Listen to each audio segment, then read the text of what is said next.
परम मंगल में परात्पर अखिलेश्वर वाह जय हो गणपति बप्पा मंगल मूर्ति सबको जय श्री कृष्ण जय सिया राम जय श्रीमन नारायण राम कृष्ण हरि। अब शांति से कथा सुनो। परम मंगल में परात्पर अखिलेश्वर अकारण करुणा वरुणालय भक्तवांछा कल्पतरु तड़िद्वित विनिंदित पीतांबरधारी श्री विट्ठल प्रभु की वांगमयी प्रतिमूर्ति, प्यारे गिरधर लाल की शब्दमयी प्रतिमूर्ति, हम आप सबके मध्य में विराजमान श्रीमद् भागवत महापुराण को बारंबार प्रणाम। मंच पर विराजमान आज कृपा करके आप सबके मध्य में पधारे हैं श्रीमद् भागवत के एवं राम कथा के बड़े सुमधुर व्याख्याता और हमारे अग्रज हैं, ऐसे पूज्य श्री शिवम जी महाराज को बारंबार प्रणाम करते हैं, वंदन करते हैं। आपकी भी कथा मुंबई में चल रही है, कृपा करके आपने अनुग्रह किया, आज आप सबको दर्शन देने पधारे। यहाँ कथा विश्राम करके पूज्य महाराज जी की कथा 7 बजे प्रारंभ होगी, फिर वहाँ आपके दर्शन करने हम भी आएंगे। मंच पर विराजमान समस्त विप्रवृंद, हमारी महालक्ष्मी माता जी के सेवायत पुजारी जी, श्रीमद् भागवत की संगीत सेवा में विराजमान समस्त गंधर्वजन और आप सभी वैष्णव भाई बंधु मातृशक्ति बालक मित्र सखा, सबको जय श्री कृष्ण।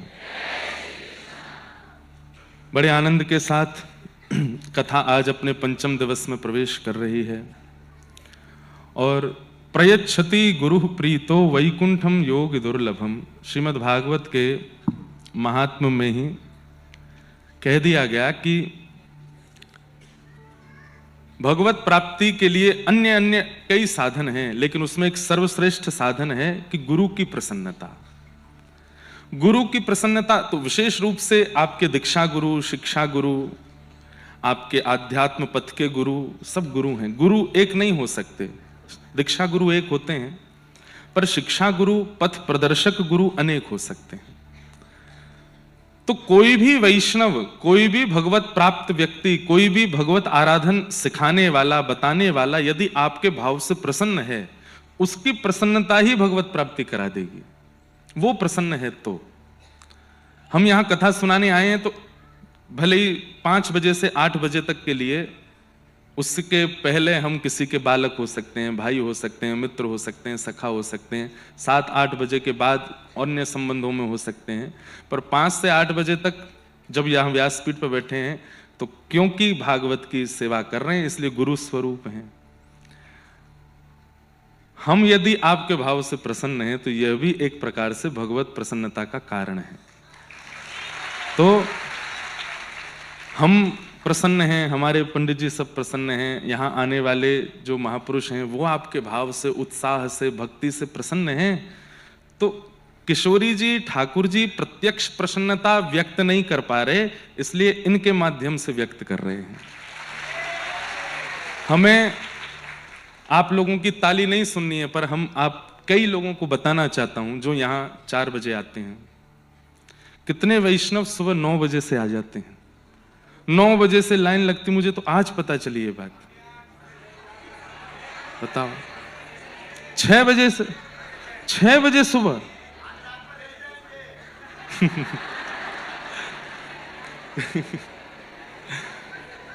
आज रात नहीं जाएंगे। बंबई में लोग कहते हैं कि फिल्म सितारों के लिए दीवानगी होती है, हमारे वृंदावन वालों के दीवानगी देखो। यहां आपको पता है कई फिल्मों में काम करने वाले चुपचाप आके कथा सुन के जा रहे हैं, हमें तो बाद में पता चलती है, लेकिन वे लोग भी देख के आश्चर्यचकित हैं कि कोई भक्ति में भी ऐसे आनंद में हो सकते हैं, कोई वृंदावन के लिए, ठाकुर जी के लिए भी इतने प्रेमी हो सकते हैं, और वो भी महाराष्ट्र में कहीं और हो चलेगा, मध्य प्रदेश में हो, छत्तीसगढ़ भीड़ के लिए प्रसिद्ध है, पंजाब कीर्तनों के लिए प्रसिद्ध है, भाव के लिए प्रसिद्ध है, पर मुंबई में तो लोगों पर टाइम ही नहीं है। हम बता रहे हैं 6 बजे आ रहे हैं श्रोता, सुबह 6 बजे, शाम 5 बजे तो हम आते हैं व्यास मंच पे। लेकिन इसके बाद हमें कभी कभी लगता है कि कहीं हमें वैष्णव अपराध तो नहीं लगेगा कि आप लोग 6-6 घंटे बैठे रहते हैं। ये देखो लाइन, कौन कौन है देख लो अपने आप को। कितनी लंबी। आप सब सुबह मुझे 10-12 बजे बता रहे महाराज जी कीर्तन चल रहा है, दादर स्टेशन के बाहर बैठे हैं भीड़ भर के और सब राधा नाम गा रहे हैं। मैंने कहा भैया ये तो अद्भुत है। मुंबई के वैष्णवों ने 2025 में नंबर 1 रैंकिंग प्राप्त कर ली।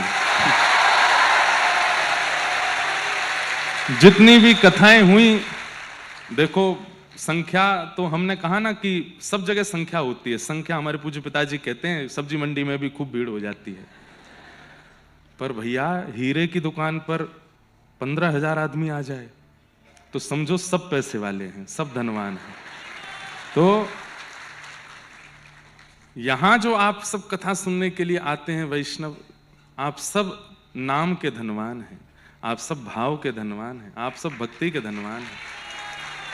बस ऐसे ही बने रहिएगा, इसी भाव में रहिएगा, ऐसे ही प्रसन्न चित्त ठाकुर जी के पथ पर जो कथा में जो भाव सुनाए जाते हैं उनका पालन कीजिएगा। बंधुओं, हम भी आपकी तरह मानव हैं, कोई विशेष बात नहीं है, लेकिन हम जानते हैं और हम कहते भी हैं कि हमसे मत जुड़िएगा। आप तो बस जिनके बारे में हम बताते हैं उनसे ही जुड़े, और उनसे ही जुड़ रहे हैं आप। यहाँ कथा सुनने के बाद कितने लोगों ने प्रण लिया है कि वे पंढरपुर जाने वाले हैं। देखो ऊपर वाले हाथ क्यों नहीं उठा रहे हो? न्यू ईयर रिवॉल्यूशन के लिए ना तो आप लोगों को गोवा जाना है, ना मनाली जाना है, ना शिमला जाना है। अरे वहां बहुत भीड़ है, वहां मत जाइएगा।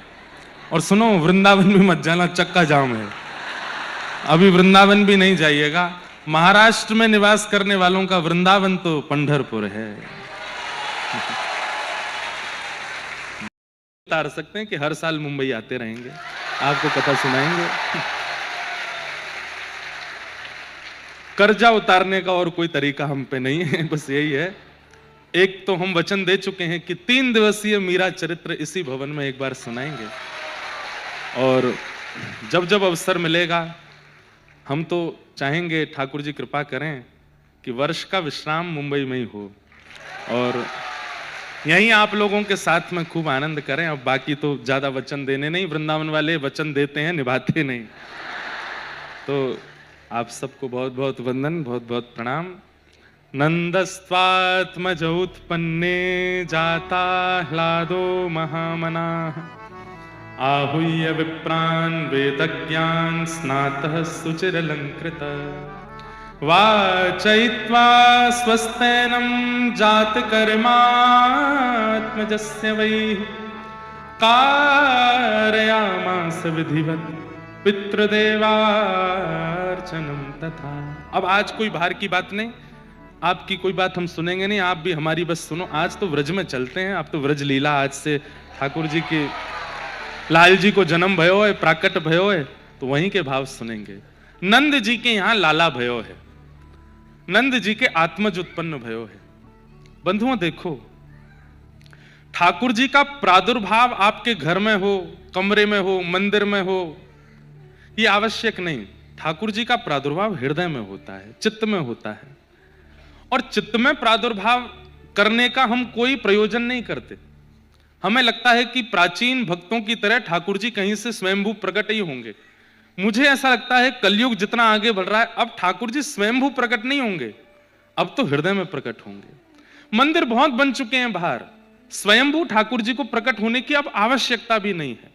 कोई आवश्यकता है? सब जगह तो ठाकुर जी हैं, हर 100 किलोमीटर में एक ठाकुर जी का स्थान है, मंदिर है, दिव्य धाम है, तीर्थ है। अब तो हृदय में प्रकट हो।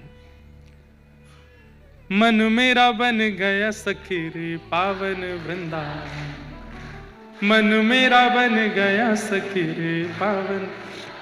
रैदास जी का एक प्रसिद्ध भाव है कि रैदास जी महाराज एक बार नदी स्नान कर रहे थे और नदी स्नान करते करते उनको कुछ अनुभव हुआ नदी के अंदर।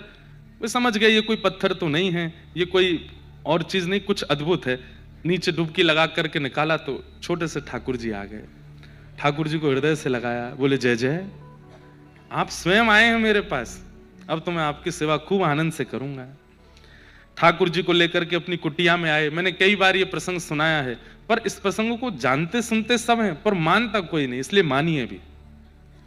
रैदास जी अपनी कुटिया में ठाकुर जी को लेके आए। हमारे अनुकूल हमारे ठाकुर जी ना रहें, ठाकुर जी के अनुकूल हम रहें। अब भी मेरे पास कई सारे पत्र आए हैं, कई सारे भाव आए हैं। विशेष रूप से हम ठाकुर जी के अनुकूल नहीं रहते, ठाकुर जी हमारी अनुकूलता में रहते हैं। आपको पता है हर कथा में ठाकुर जी के आगे पर्ची डाली जाती है कि आप चलेंगे, मुंबई में कथा है, लाल जी जाओगे। आज तक तो ऐसा हुआ नहीं कि ठाकुर जी ने कहीं के लिए मना किया, सब जगह के लिए हाँ कहते हैं, हाँ यहाँ जाऊंगो, यहाँ जाऊंगो, यहाँ कथा में जाऊंगो।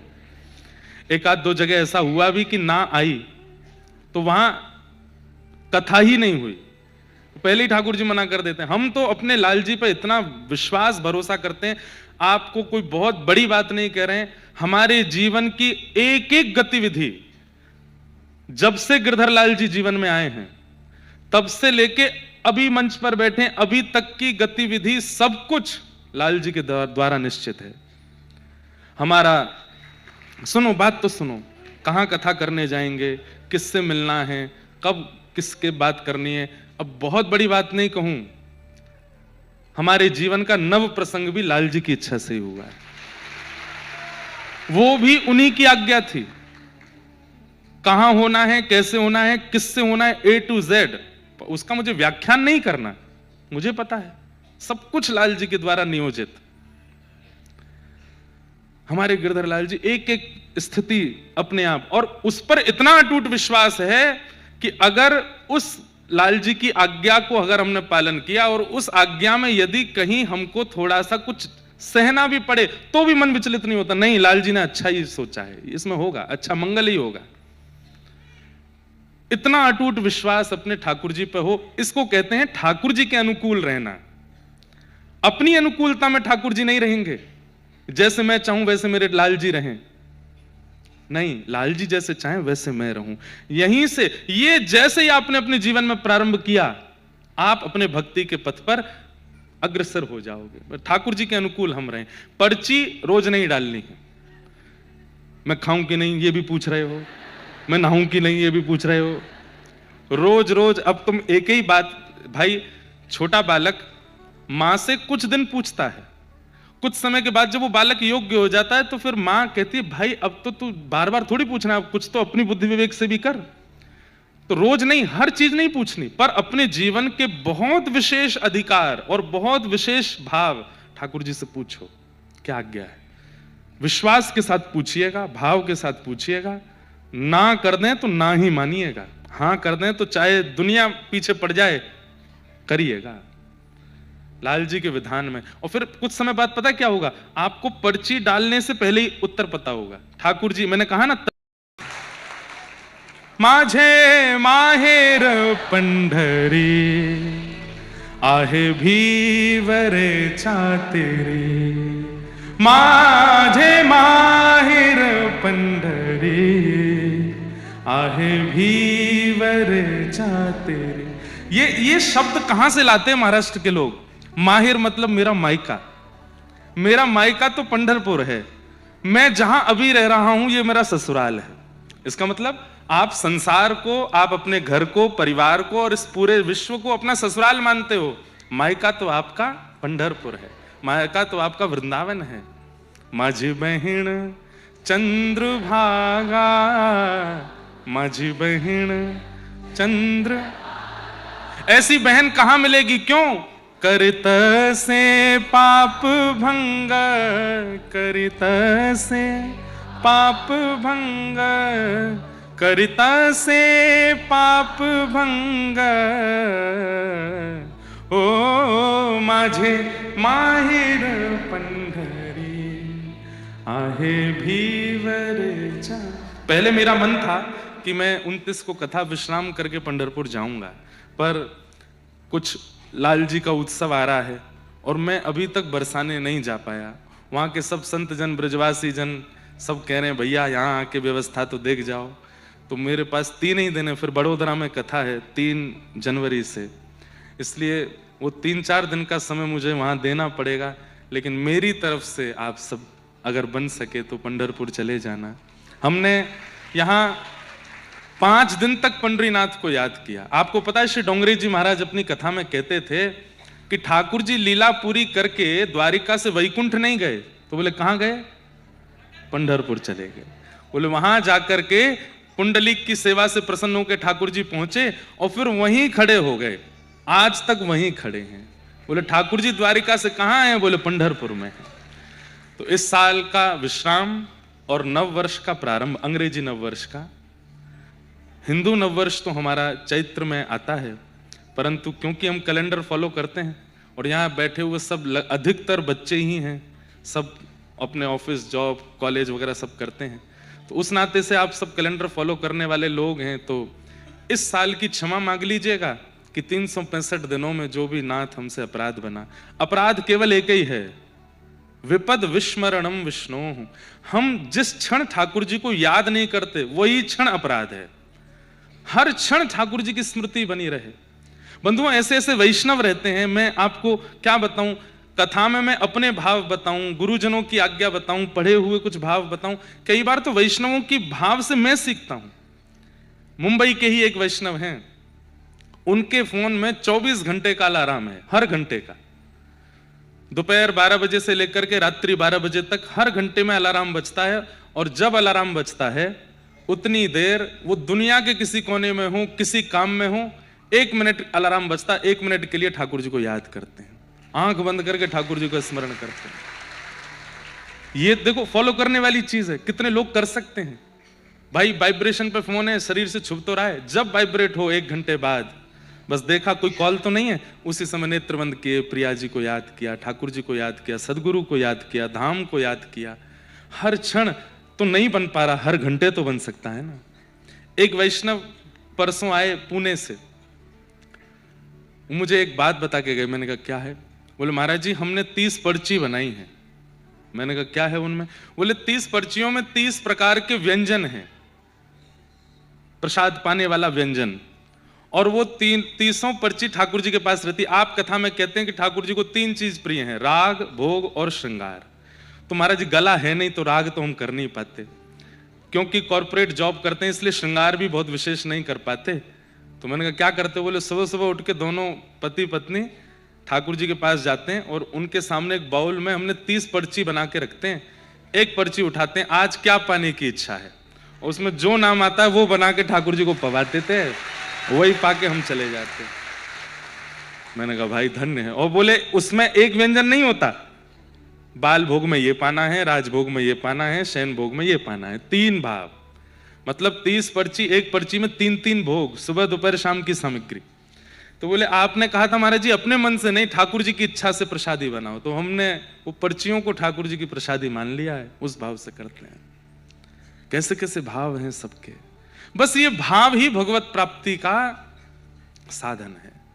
सब साधन एक तरफ हैं, उपनिषद हैं, वेद हैं, पुराण हैं, नियम हैं, कर्मकांड है, परंतु भैया कलयुग में अब जैसे जैसे हम आगे बढ़ रहे हैं, हमें कठिनाई नहीं, हमें सरल भाव अपनाना पड़ेगा भगवत प्राप्ति के लिए। बहुत कठिनाइयों से नहीं कर पाएंगे। जय हो महाराज जी, आप प्रारंभ करो, हम आ रहे हैं। जय हो, बड़ी कृपा महाराज जी पधारे, बहुत सुंदर भाव। कथा में वैसे तो नित्य ही अद्भुत अद्भुत श्रोता सब आ रहे हैं, आप सब प्रशंसनीय हैं, सबको हम प्रणाम करते हैं, सबको हम वंदन करते हैं। पर आज एक विशेष श्रोता भी आए हैं और इनका नाम हम इसलिए लेंगे, वैसे मैं नाम सबका लेता नहीं, पर इसलिए लेंगे क्योंकि एक उपकार है इनका हमारे ऊपर। श्रीमती किरण बजाज जी यहाँ बैठी हैं, बजाज इंडस्ट्रीज के आप, हाँ देखो ये यहाँ विराज रही हैं। अच्छा, इनका नाम हम इसलिए नहीं ले रहे क्योंकि एक उद्योगपति हैं। इनका नाम किस लिए ले रहे हैं वो सुनो। हमारी 3 बहनें हैं और एक प्राचीन भारत का एक स्वरूप रहा, अब ऐसा नहीं है। प्राचीन भारत में सबको ऐसा होता था कि एक पुत्र भैया हमारे घर हो। अब तो ऐसा नहीं है, अब तो सबको बस, अब तो जिस घर में ज्यादा पुत्र होते हैं वो लाली क्यों नहीं है हमारे, एक लाली हो तो आनंद हो, सुख हो। तो पूज्य पिताजी महाराज की अनेक कथाएं वर्धा में, शिकवाबाद में, मुंबई में आपके द्वारा हुई, तो आपको भाव रहता था कि ठाकुर जी महाराज को एक पुत्र हो।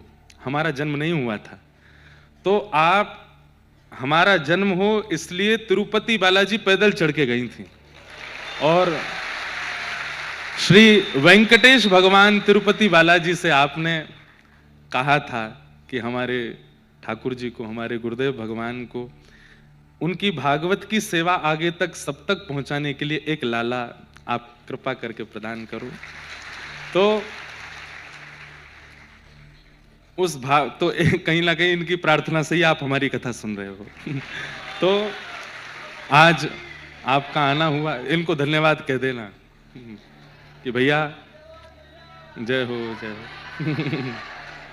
तो इसलिए आज आप आई हैं कथा में, तो मुझे स्मरण हुआ कि हम तो बचपन से आपको मौसी नहीं मासी, मतलब माँ जैसी, इस वही भाव से आपको बोलते। तो आज आप आए तो मेरे मन में भाव आया कि माता हैं, पिता हैं, वो सब संत हैं जिन्होंने आशीर्वाद दिया दास को, पर संतों के साथ साथ कई वैष्णव भक्तों का भी आशीर्वाद मुझे है, उनमें से एक आप भी हैं। आप भी आज आए हैं कथा में, बहुत बहुत आपका अभिनंदन, स्वागत। आप सबको बारंबार प्रणाम। कल ठाकुर जी का मंगल जन्मोत्सव कथा में हुआ, आज प्यारे गिरधर लाल जी कथा में आएंगे 56 भोग आरोगने के लिए। कल की कथा बंधुओं दोपहर 12 बजे से है, तो पहले वो 10 बजे से कुछ मुझे समय पता चला था, अब जो रात में रुकने की सोच रहे हैं वो चले जाना। सुबह, हाँ, और इतनी जल्दी नहीं आओ, खैर मुझे तो पता नहीं, पर यहाँ देखो भू, ये भुवः, वो स्वर्ग लोक, ये 3 लोग तो यहाँ बैठे हैं, एक रसातल और है नीचे। मैं वहां भी गया था कल, और वहां भी तिल रखने की जगह, नीचे भी लोग बैठे, बाहर भी लोग खड़े हैं, यहाँ बीच में दोनों तरफ गैलरी है, वहां भी लोग बैठे हैं। कम से कम दादर में ये पहली बार होगा कि 10,000 के करीब वैष्णव एक स्थान पर बैठ के कथा सुन रहे हैं। और सुनिए, एक वैष्णव मेरे को बताए वो क्या करते थे। देखिए, प्रचार के लिए बहुत खर्चा नहीं किया कि बड़े बड़े होर्डिंग लगाए, पोस्टर, कुछ नहीं। एक वैष्णव का आप मुझे बता रहे थे, बोले महाराज जी वो रोज अपने घर से ऑफिस जाते तो सब हब से साउथ की ओर आते थे, तो अपने गाड़ी पर या अपने बाइक पर पीछे पोस्टर लटका करके चलते थे, और रेड लाइट पर सबको बोलते थे महाराज जी आ रहे हैं, कथा में आना। कैसे कैसे वैष्णव, कितना कितना उनका भाव।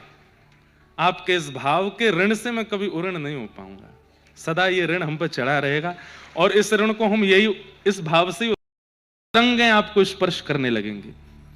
कई बार मेरे पीछे कई लोग पड़ जाते हैं, महाराज जी ये काम करना है, ये करना, लाल जी को ऐसा करना है। मैं कहता नहीं करना।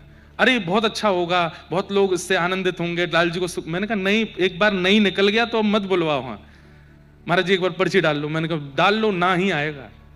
इतना विश्वास चित्त में आज आ गया है कि पर्ची डलती है तो ना ही आता है, हाँ आ नहीं सकता ठाकुर जी का। इसलिए भैया, जैसे राखो तैसे रहूं, जैसे राखो तैसे। केवल आप अपने मनोरंजन के लिए कथा में आए हैं तो हम कुछ नहीं कह सकते, लेकिन वास्तव में जीवन की इच्छा है कि हरि सन्निधि प्राप्त हो, तो जीवन में यह बदलाव लाइए कि अब से लाल जी के अनुकूल रहो, अपने ठाकुर जी के अनुकूल रहो, अपने गुरु के अनुकूल रहो, नाम के अनुकूल रहो, धाम के अनुकूल रहो। वो आपकी अनुकूलता ना देखें, आप उनके अनुकूल रहो बस। तो हृदय में ठाकुर जी प्रकट होते हैं। नंदोत्सव 5000 वर्षों से चलता आ रहा है पूरे विश्व भर में। आज भी इतना आनंद आता है। साल में 365 दिन में सबसे सुखद दिन होता है जिस दिन जन्माष्टमी होती है, बहुत सुख मिलता है उस दिन, एक अलग ही आनंद आता है। परंतु बाह्य रूप से ठाकुर जी का प्रादुर्भाव, प्राकट्य उत्सव हम लोग मनाते हैं, हृदय में होना चाहिए, चित्त में होना चाहिए। चित्त में ठाकुर जी का प्रादुर्भाव का मतलब क्या है? परिस्थिति चाहे जैसी हो जाए, आप एक रस ही रहते हो, आप एक भाव में ही रहते हो, आप एक परिस्थिति में ही रहते हो, आपको विचलनता नहीं होती। यह इस बात का प्रमाण है कि चित्त में ठाकुर जी प्रकट हैं। आपको वो विचलित नहीं करता। नंदस्त्वात्मजो उत्पन्ने जाता ह्लादो महामनाः। आह्लाद हुआ, सुख में और आनंद में अंतर होता है। सुख उसे कहते हैं जो थोड़ी देर प्राप्त करने के बाद हमको उससे मन भरने लगे, वो सुख है। पर आनंद उसे कहते हैं जो परिपूर्ण प्राप्त होने के बाद भी, अनंत प्राप्त होने के बाद भी कहीं ना कहीं लगता है कि अभी कुछ प्राप्त हुआ नहीं, अभी रह गया, वो आनंद है। ठाकुर जी का नाम आनंद है, ठाकुर जी सुख नहीं। नंद घर आनंद भयो, आनंद। आनंद मतलब अब 8 बजते हैं, आपकी स्थिति तो पता ही नहीं क्या होती होगी, मैं तो मान गया। सुबह 6 बजे से आप प्रतीक्षा करते हो, शाम के 6 बज रहे, बोलिए 12 घंटे हो गए, और इसके बाद भी 8 बजे कथा पूरी होती है, तो कई लोगों को ऐसा होता है अब हम कैसे जाएं। ये जो आपकी स्थिति है ये आनंद है, ये सुख नहीं है। और सुख के भोगता लोग जो सुख ही भोगते हैं वो आनंद का आस्वादन कभी कर नहीं सकते। आनंद का आस्वादन उनको होगा नहीं। कैसे कैसे भाव। आज डोंगरे जी का स्मरण मैंने किया कथा में। डोंगरे जी महाराज जब भी कथा करते तो एक कीर्तन गाते थे, गोविंद मेरो है गोपाल मेरो। हर कथा में यही कीर्तन गाते थे, हर दिन यही कीर्तन गाते थे। और डोंगरे जी की अगर आप लोग कभी क्लिप देखो, युवा जितने बैठे हैं युवाओं की कथा सुनते हैं, कभी कभी प्राचीन महापुरुषों की भी कथा सुनो। हमारे पूज्य पिताजी की कथाएं पुरानी सुना करो। हमारे पूज्य बड़े महाराज जी, पूज्य मलुकपीठ महाराज जी, पूज्य हमारे ब्रज के ऐसे महापुरुष हैं, उनकी कथाएं जरूर सुना करो। ठीक है, हमारी सुनते हैं अच्छी बात है, पर प्राचीन महापुरुषों की कथा में थोड़ी गहराई मिलेगी, थोड़ा कुछ ऐसा रत्न मिलेगा, भले ही थोड़ी देर लगेगी समझने में, लेकिन अद्भुत है। डोंगरे जी महाराज की आप कथा सुनोगे, वो ऐसे कथा करते थे, देखते नहीं थे पब्लिक की ओर, एक एक कीर्तन गाते थे हर कथा में। तो एक बार किसी ने उनसे कहा, महाराज जी आप हर दिन नया कीर्तन क्यों नहीं करते, और कीर्तन में कुछ परिवर्तन क्यों नहीं करते, आप एक सही कीर्तन क्यों करते हो। तो डोंगरे जी महाराज का उत्तर, अब यहां से पता चलता है कि हृदय में ठाकुर जी हैं कि नहीं। डोंगरे जी महाराज कह रहे हैं, बोले भैया हमको कथा करते करते इतने वर्ष हो गए, हम कहते आए गोविंद मेरो है गोपाल मेरो है, आज तक ठाकुर जी ने नहीं कही कि डोंगरे मेरो है। जब तक ठाकुर जी नहीं कहेंगे तब तक मैं यही गाता रहूंगा कि गोविंद मेरो है गोपाल मेरो है। जादना ठाकुर जी कहेंगे कि ये भी मेरो है, वादना कीर्तन बदलूंगा।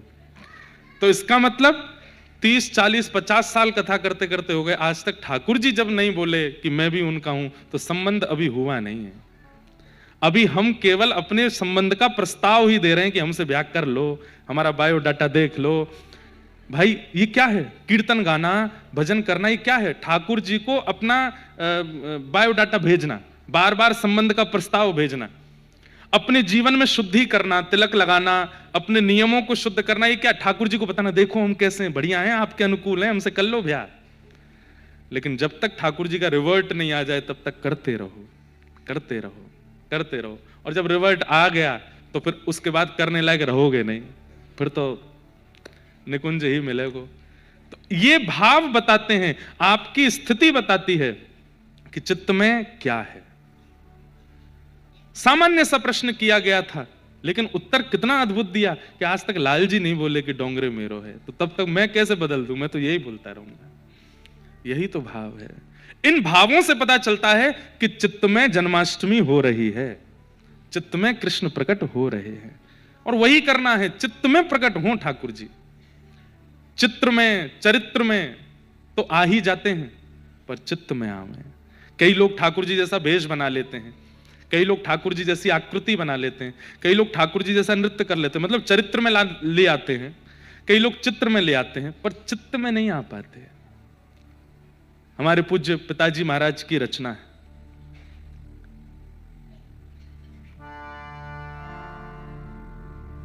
मुरली बजाने वाले,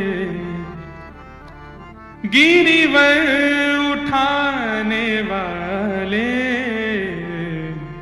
मैं दास हूं तुम्हारा, मैं दास हूं तुम्हारा। और कितना सुंदर अंतरा पूज्य पिताजी का ही लिखा है। पहले हमारे पूज्य गुरुदेव भगवान पिताजी लिखते थे, कई कीर्तन कई भजन उन्होंने लिखे। बस से कथा करने जाते थे, गाड़ियां उस समय होती भी थी तो इतने साधन नहीं थे। तो एक बार कहीं से कथा करके आए तो हमारे वृंदावन में जो लोग आते हैं दिल्ली रोड से, उनको पता होगा छठी करा है, जहां से वृंदावन के लिए मुड़ते मेरो वृंदावन लिखा है, वहीं ठाकुर जी की छठी पूजी गई, इसलिए उसको छठी करा बोलते हैं। तो वहां बस उतर जाती है, बस से उतरो वृंदावन जाओ। तो पहले तांगा आदि होते थे, बैलगाड़ी होती थी, उनसे भीतर जाते थे। तो हमारे पिताजी रात में कहीं से कथा करके आए, अर्धरात्रि 2-3 बजे सामान बस से लेके नीचे उतरे, वो डायरी बस में ही छूट गई जिसमें लिखे थे। उसके बाद फिर कभी लिखा नहीं उन्होंने। नहीं तो ये सारे पद जब वो लिखते थे गाते थे, हमारी माताजी सुनती थी, उनको याद हो गए, उन्होंने हमको सुनाए। पिताजी अपने खुद की रचना खुद की कथा में भी नहीं गाती। तो पिताजी की रचना में कितनी सुंदर बात है, ढूंढ लिया जग सारा मैंने, दर्शना तेरा पाया। ढूंढ लिया जग सारा मैंने, दर्शना तेरा पाया। पर अगली बात, जब मन को एकाग्र किया तो तू दिल बीच समाया। हृदय में रहने वाले बाके बिहारी हमारे, मैं दास हूँ तुम्हारा, मैं दास हूँ तुम्हारा।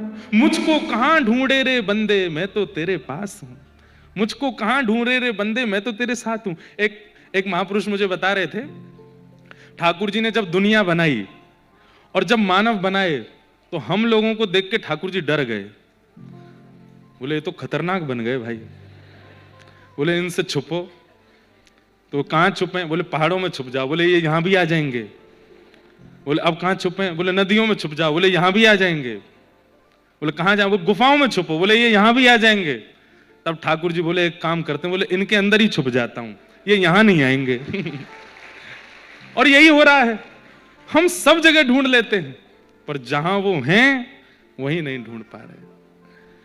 कथा सुनने का और कोई कारण नहीं है, केवल आप अपने अंदर ही ढूंढ लो, अपने अंदर ही प्रकट कर लो, हृदय में एक निकुंज बनाओ। बंधुओं देखो, हमारे वृंदावन में एक परंपरा है और उस परंपरा में मानसी सेवा होती है। मानसी सेवा का मतलब क्या है?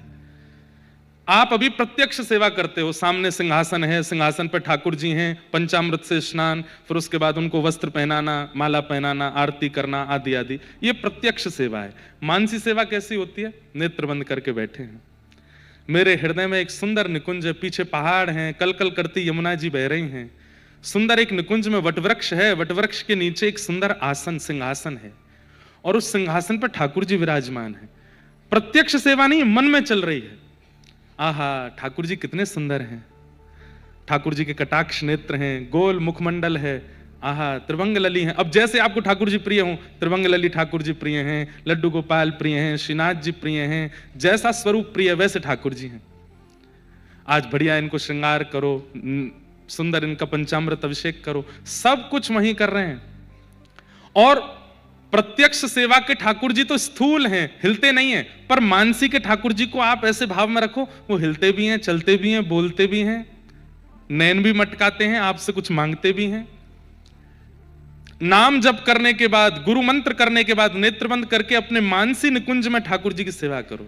अपने लाल जी के सामने बैठे हैं, सुंदर उनका श्रृंगार करें, फिर पूछ रहे हैं आज कहां जाओगे डोलवे, मुंह को वहां लेके चलो। तो ठाकुर जी आपकी उंगली पकड़ के साथ में वहां जा रहे हैं, वहां किशोरी जी मिल गई हैं, आहा ठाकुर जी और किशोरी जी दोनों रास बिहार कर रहे हैं, आहा इनके रास में मैं भी एक सखी हूं, मैं भी एक सखा हूं, मेरे संग भी नृत्य कर रहे हैं। कितनी सुंदर गुलाब की इत्र की सुगंधी आ रही है, ओहो दूर से देखो सब ललिता विशाखा आदि सब सखियां दौड़ी दौड़ी आ रही हैं। तब जिन संतों को आप दर्शन करते हो उन संतों का भी अनुभव कर लो। वहां से हमारे वो वाले महाराज जी आ रहे हैं, यहाँ से ये वाले महाराज जी आ रहे हैं, सब बैठे हैं, बीच में ठाकुर जी नृत्य कर रहे हैं, हम देख करके आनंदित हो रहे हैं। अब संध्या हो गई, ठाकुर जी अब ब्यारू करके आप पौड़ जाओ। ब्यारू अपने हाथ से पवा दई है, ठाकुर जी को पौढ़ा दियो है, सुवाई की रजाई उड़ाई दई है, थोड़ी देर चरण चापे हैं, दियो भुजा दियो है, अंधेरो है गयो, ठाकुर जी शयन कर गए हैं। और शयन करके प्रणाम करके नेत्र खोलो, हो गई मानसी सेवा, मन की सेवा। अब ये तो एक भाव मैंने बताया, इसमें हर दिन एक नवीनता, हर दिन भाव में एक दिन ऐसा आएगा आप घंटों बैठे रहेंगे, आपको पता नहीं चलेगा मानसी भाव में। और ये मानसी भाव पुष्ट कैसे होगा? रसिक जनों की वाणी सुनिए और उस वाणी में किस लीला का अनुसंधान वो कर रहे हैं उसका चिंतन करके फिर मानसी सेवा में जाओ। हर दिन आपके चित्त में नंदोत्सव होगा और यही कलिकाल में आवश्यक है। आप अपनी जॉब पे भी जाते हैं, आप अपने कॉलेज भी जाते हैं, कार्यों पर भी जाते हैं, पर मन में वही सुगंधी चल रही है कि आज ठाकुर जी निकुंज में ये लीला कर रहे थे। अब बॉस डांटेगा भी ना तो भी आपको गुस्सा नहीं आवेगा, क्योंकि चित्त की भावना प्रधान है। तेरो मुख नीको की मेरो श्यामा प्यारी, तेरो मुख नीको की मेरो दर्पण हाथ लिए नंद नंदन, दर्पण हाथ, अपने हाथ में दर्पण लेकर के ठाकुर जी बैठे हैं और किशोरी जी से पूछ रहे हैं, हे श्यामाजू मैं सुंदर हूं कि आप सुंदर हो? नेक देख के बताइए। सांची कहो वृषभानु दुलारी, सांची कहो तेरो मुख नीको की मेरो श्यामा प्यारी, तेरो मुख नीको की मेरो श्यामा प्यारी। अब नेत्र बंद करके अगर कोई अनुभव करे, सुंदर एक शिला है, चारों तरफ हरियाली है, थोड़ी ठंडी ठंडी शीत हवा चल रही है, ठाकुर जी ने ऊनी वस्त्र पहने हैं, हिना का शमामा का इत्र लगा रखा है, गर्म इत्र है, और आकाश में सूर्य चमक रहे हैं, तो ठाकुर जी को प्रतिकूलता नहीं लग रही, अच्छा लग रहा है। सूर्य की रोशनी में बैठे हैं, हाथ में दर्पण लेकर के किशोरी जी से पूछ रहे हैं, अरे श्यामाजू मैं ज्यादा सुंदर लग रहा हूं कि आप ज्यादा सुंदर लग रही हो? अब ये मानसी में प्रवेश कराने का पद है सूरदास जी का। किशोरी जी कह रही हैं, हमसे कहो तुम ही क्यों ना देखो, हमसे कहो तुम ही क्यों ना देखो, हम गोरी तुम श्याम बिहारी, हम गोरी तुम श्याम बिहारी। मेरो मुख जैसे चंद उजियारो, मेरो मुख जैसे चंद उजियारो, तुमरो मुख जैसे रैन अंधियारी, तुमरो मुख जैसे रैन अंधियारी। अरे हे कन्हैया, हे श्याम सुंदर, वो बात पूछी जावे जो समझ में ना आवे, जो प्रत्यक्ष दिख रही हो वाकू कैसे पूछना चाहिए? ठाकुर जी बोले क्यों? अरे मैं तो गोरी हूं, आप श्याम सुंदर हो, और देखो या में तो स्पष्ट ऐसा लग रहा है मैं पूर्णिमा की चंद्रमा और तुम रैन अंधियारी अमावस्या की रात। ठाकुर जी रूठ गए, अरे कोई ते सांवरो कह दो, कोई ते कारो कह दो, रात्रि कौन बोले? अब कोई सांवला व्यक्ति उसको आप सीधे कह दो, भैया रात्रि इतकुआ, ओ काली निशा यहां पे आ जा, कितना बुरा लगे। किसी कोई व्यक्ति अगर मोटा है तो उसको गणेश जी बोल दो तो बुरा नहीं लगेगा, तो आओ गणपति भैया आ जा। अब आप सीधे उसको कहो रसगुल्ला से इतकुआ, भाई एक शब्द का भी तो प्रयोग होता है कि उसके चित्त को ठेस ना पहुंचे। हे किशोरी जी, आप सीधे कह रही हो कि मैं अंधेरी रात्रि। रूठ गए ठाकुर जी। किशोरी जी, ये सूरदास जी की मानसिक सेवा, सूरदास जी पे नेत्र तो नहीं है ना, वो अपनी मानसी में ही अनुभव करते हैं ठाकुर जी का, और उनकी मानसी का। अब देखो ये बहुत बड़ी बात हम बता रहे हैं, सूरदास जी अपनी मानसी में जो देखते हैं वो लीला हुई नहीं है, पर सूरदास जी के चित्त में हो रही है, तो वो सुनने के लिए ठाकुर जी स्वयं आते हैं और सूरदास जी से सुन के फिर उस लीला को करने जाते हैं। क्या सूरदास जी ने बोली, हे श्यामाजू हमने ये लीला ना करी पर सूरदास जी गा रहे हैं, चलो या लीला को करेंगे। ये मानसिक स्थिति होती है। ठाकुर जी रूठ गए, अब किशोरी जी मना रही हैं। तेरो नयन में मोटो मोटो कजरा, तेरो नयन में मोटो मोटो कजरा। आहा, यशोदा मैया कैसो मोटो काजर लगाए के भेजे लाला को, नेक दिखाइयो तो मुझे पता है आप मेरो और उपहास कर रही हो। एक तो मैं कारो ऊपर से काजल लगा के आया हूं। अरे नाय नाय श्याम सुंदर मेरी बात तो सुनो। तेरो नयन में मोटो मोटो कजरा, तेरो नयन में मोटो मोटो कजरा। कहा कहना चाह रही हो? मेरे नेत्रन में देखो, आपको काजल दिख रहा है? श्याम सुंदर बोले नहीं, काजल तो आपने नहीं लगाए हो। क्यों? बोले क्योंकि हमरे नयन में तुम बनवारी, हमरे नयन में तुम बनवारी। अरे अक्षणवताम फलमिदम न परम विदाम। वेणु गीत में गोपियां कहती हैं नेत्र तो मिले, इन नेत्रों से ब्रह्मांड देख लिया, लेकिन ब्रह्मांड देखने के बाद भी श्याम सुंदर को अगर नहीं देखा तो तुमने खाक देखा, इन नेत्रों को पाकर के कुछ नहीं देखा। लोग कहते हैं हमने इतनी कंट्रीज घूम ली, हमने ये देखा, हमने वो देखा, ऐसे पहाड़ देखे, ऐसे ग्लेशियर देखे, ऐसा समुद्र देखा, ये देखा, वो देखा। गोपियां उन सब के मुख पर तमाचा मारती हैं। गोपियां कहती हैं अगर नेत्र पाकर के भी तुमने वरहा पीड़म नटवर वपुः कर्णयो कर्णकारम विभ्रत वासः कनक कपिसम वैजयंतीम चमालाम रंध्रान वेणो अधर सुधया पूरयण गोप वृंदई वृंदारण्यम स्वपद रमणम प्राविशद गीत कीर्ति। अगर उन श्याम सुंदर को तुमने नहीं देखा तो भैया तुमने नेत्र पाकर के इन नेत्रों का उपयोग ही नहीं किया, कुछ देखा ही नहीं है। जब वे श्याम सुंदर चलते हैं, गैया आगे आगे चलती हैं, आहा तम गो रजत छुरित कुंतल वद्दवरह। जब गायों की चरण रज उड़ करके उनके श्री मुख का स्पर्श करती है और मुख पर आ रहे प्रश्वेत के बिंदुओं का जब वो स्पर्श करके पत्रावली का श्रृंगार बना देती है, ठाकुर जी के घुंघराले केश जब उनके मुखमंडल पर आकर के शोभायमान होते हैं, उस समय कटाक्ष कमल नेत्र श्याम सुंदर जब अपनी कटाक्ष से हमारी ओर देखते हैं, तुम क्या जानो वो रूप कैसा लगता है। अरे उसे देख करके लगता है बस प्राण निकल जाए, अब और कुछ देखना ही नहीं है। श्याम वर्ण के श्याम सुंदर और कमल वर्ण के हाथ, कमल वर्ण के नेत्र, कमल वर्ण के ओष्ठ, उस स्वरूप को अगर आपने इन नेत्रों से नहीं देखा तो क्या देखा। इतने सुंदर हैं हमारे ठाकुर जी। किशोरी जी कह रही हैं जिन नेत्रन में श्याम सुंदर बैठे हैं वहां में अलग से काजल लगावे की कहा आवश्यकता है।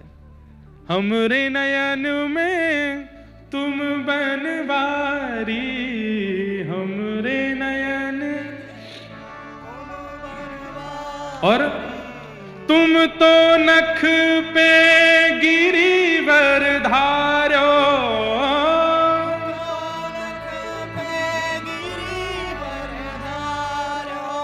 आपने अपने इकन्नी उंगली के नख पे गिरिराज जी धारण किए, पर भैया या व्रज को पतो ना है, आपसे ज्यादा बलशाली तो मैं हूं।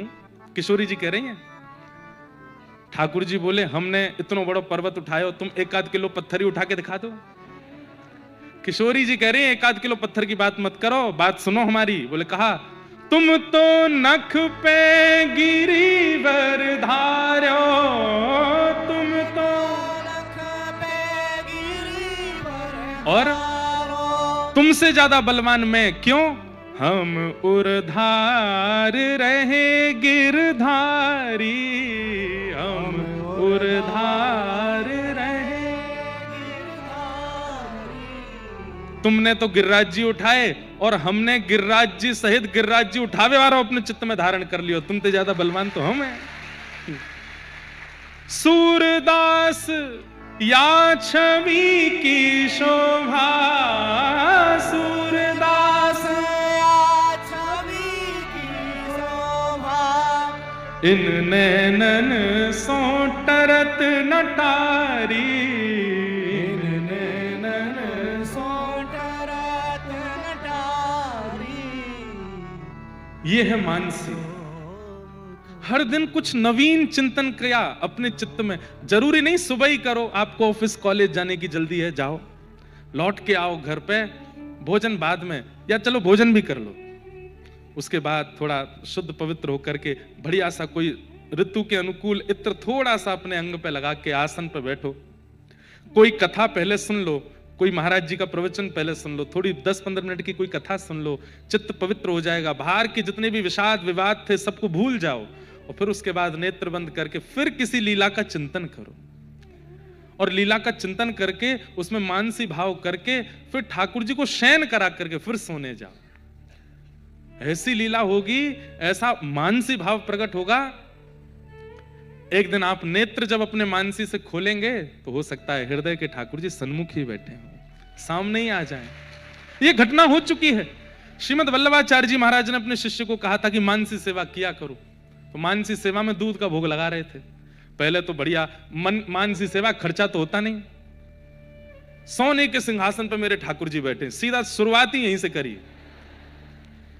सोने के सिंहासन पर बैठे हैं, जड़ी की वस्त्र धारण कर रखे हैं ठाकुर जी ने, अरे कोहिनूर पहना है गले, क्या चमक रहा, चौंधा पड़ रहा आंख पे, कितना बढ़िया लग रहा है। आहा, मुकुट की छटा तो देखो, क्या ठाकुर जी कमल नेत्र इधर उधर मटका रहे हैं। अच्छा लाला दूध पियोगे? अभी लाऊं। धौरी गैया? नहीं नहीं, धौरी औरी गैया को दूध नहीं, सुरभि गैया आ रही है स्वर्ग से, वहां को दूध निकारूंगो, वहां को दूध निकारो, दूध में से सुगंधी आ रही। मानसी में ही सोच रहा है। ठाकुर जी ने प्रकट होके हाथ पकड़ लियो, नेत्र खोल करके देखा तो नन्हे से गोपाल जी सामने खड़े होके बोले, असली में लग रहा जो निकाल लो में ते, अब मन ते लगो तो लगन दे,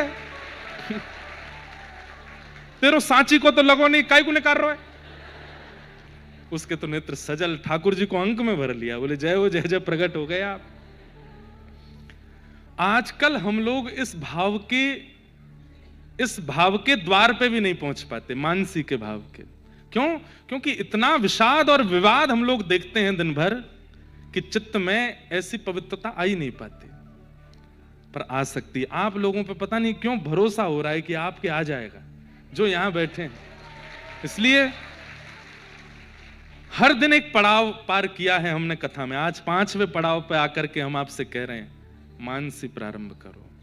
और मानसी में एक चीज का ध्यान रखना, बस पहली बात कि मान रहित होकर के बैठना, क्योंकि अगर कुछ अनुभव हुआ तो मान हो सकता है कि हमारे साथ ठाकुर जी ने ये लीला की, तो मान रहित होकर के बैठना।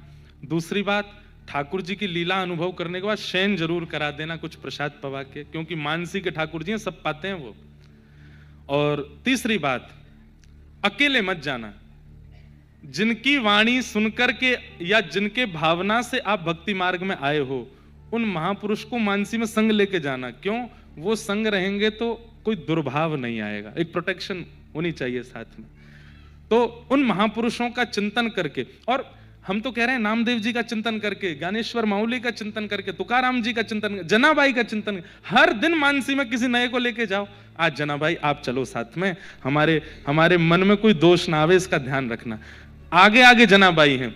हर सेवा लीला में जो भी आप मानसी में करो, स्वयं मत कीजिएगा, अभिमान आ जाएगा, उनसे करवाओ। आप बस सामग्री प्रस्तुत करो, ये माला जी आप पहना दो जनाबाई, ये बीड़ा जी आप पवा दो ठाकुर जी को, ये आप। फिर मानसी में वे ही आज्ञा करेंगे आपको कि हम नहीं, अब आप पवाओ, तब आप पवाना।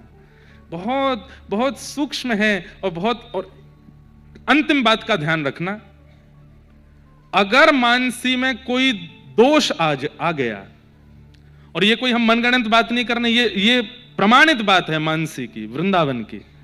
अगर मानसी में कोई दोष आ जाए, कुछ ऐसा दिखा या कुछ ऐसा हुआ जो नहीं होना चाहिए था, जो नहीं दिखना चाहिए था, फिर कम से कम 1.5-2 महीना मानसी मत कीजिएगा। फिर नाम जप से कथा सुन करके हृदय को पवित्र करो, उसके बाद फिर मानसी 1.5-2 महीना बाद फिर करो।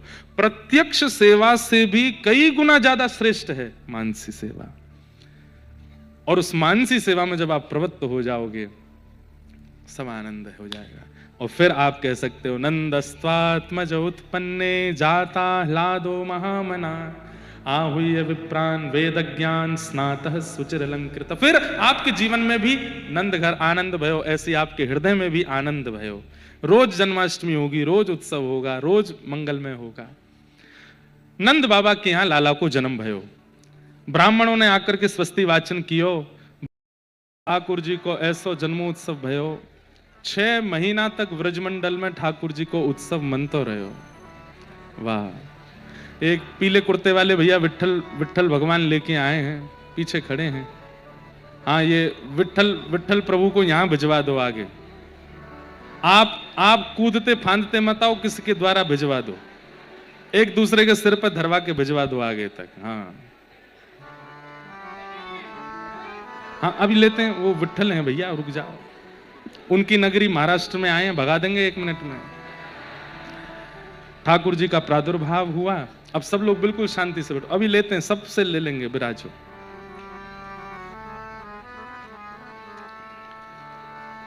ठाकुर जी का प्रादुर्भाव होते ही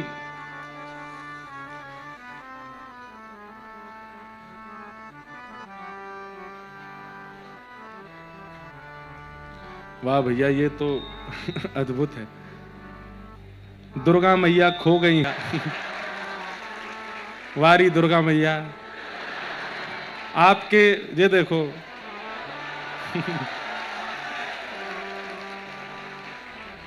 लाली ऊपर हैं आपकी मैया,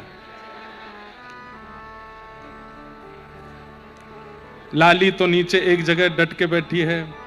बड़ी बूढ़ी मैया, ऐसा उत्सव को आनंद भयो, भू से भुवा पे पहुंच गई, स्वर्ग पहुंचने वाली हैं। सब आनंद है आप लोगों के। ठाकुर जी का प्रादुर्भाव हुआ, और लाओ यहां प्रभु को इधर ले आओ, लाओ, विट्ठल आए हैं।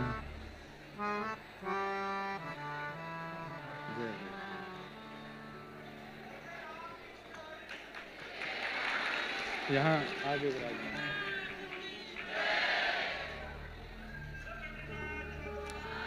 जय हो। और यहां जो 2 चित्र हैं, ज्ञानेश्वर माउली और तुकाराम जी, उनके संगे ही विराज रहे हैं। यह भी एक संकेत है कि यहाँ 2 भक्त विराज रहे हैं, उनके संगी श्री पंडरीनाथ जी पधारे, बड़ी कृपा। ठाकुर जी का प्राकट्य हुआ, ब्रजमंडल में खूब उत्सव मने। तत्पश्चात पूतना राक्षसी का आगमन हुआ। बहुत ध्यान से सुनिए सब लोग, इधर देखिए और बिल्कुल शांति का परिचय दीजिए।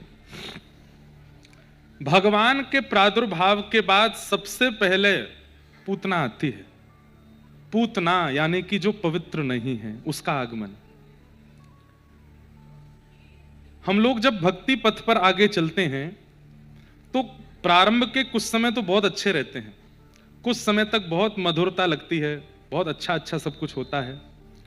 तिलक लगाने में आनंद आता है, सुबह जल्दी उठने में अच्छा लगता है, ठाकुर जी की सेवा करना, इत्र लगाना, श्रृंगार करना, सब में बहुत अच्छा लगता है प्रारंभिक दिनों में। कुछ दिन बाद पूतना आती है, और वो पूतना क्या करती है? आलस्य। पूतना के बहुत रूप हैं, फिर आलस्य किस रूप में आता है? आज तिलक रहने दो, एक बिंदी धर लो बस, ये पूतना है। फिर ठाकुर जी की सेवा में कटौती होने लगती है, अब इतनी ज्यादा श्रृंगार की क्या आवश्यकता, एक वस्त्र पहना दो, एक माला पहना दो, हो गए काम, बस इतना ही बहुत है।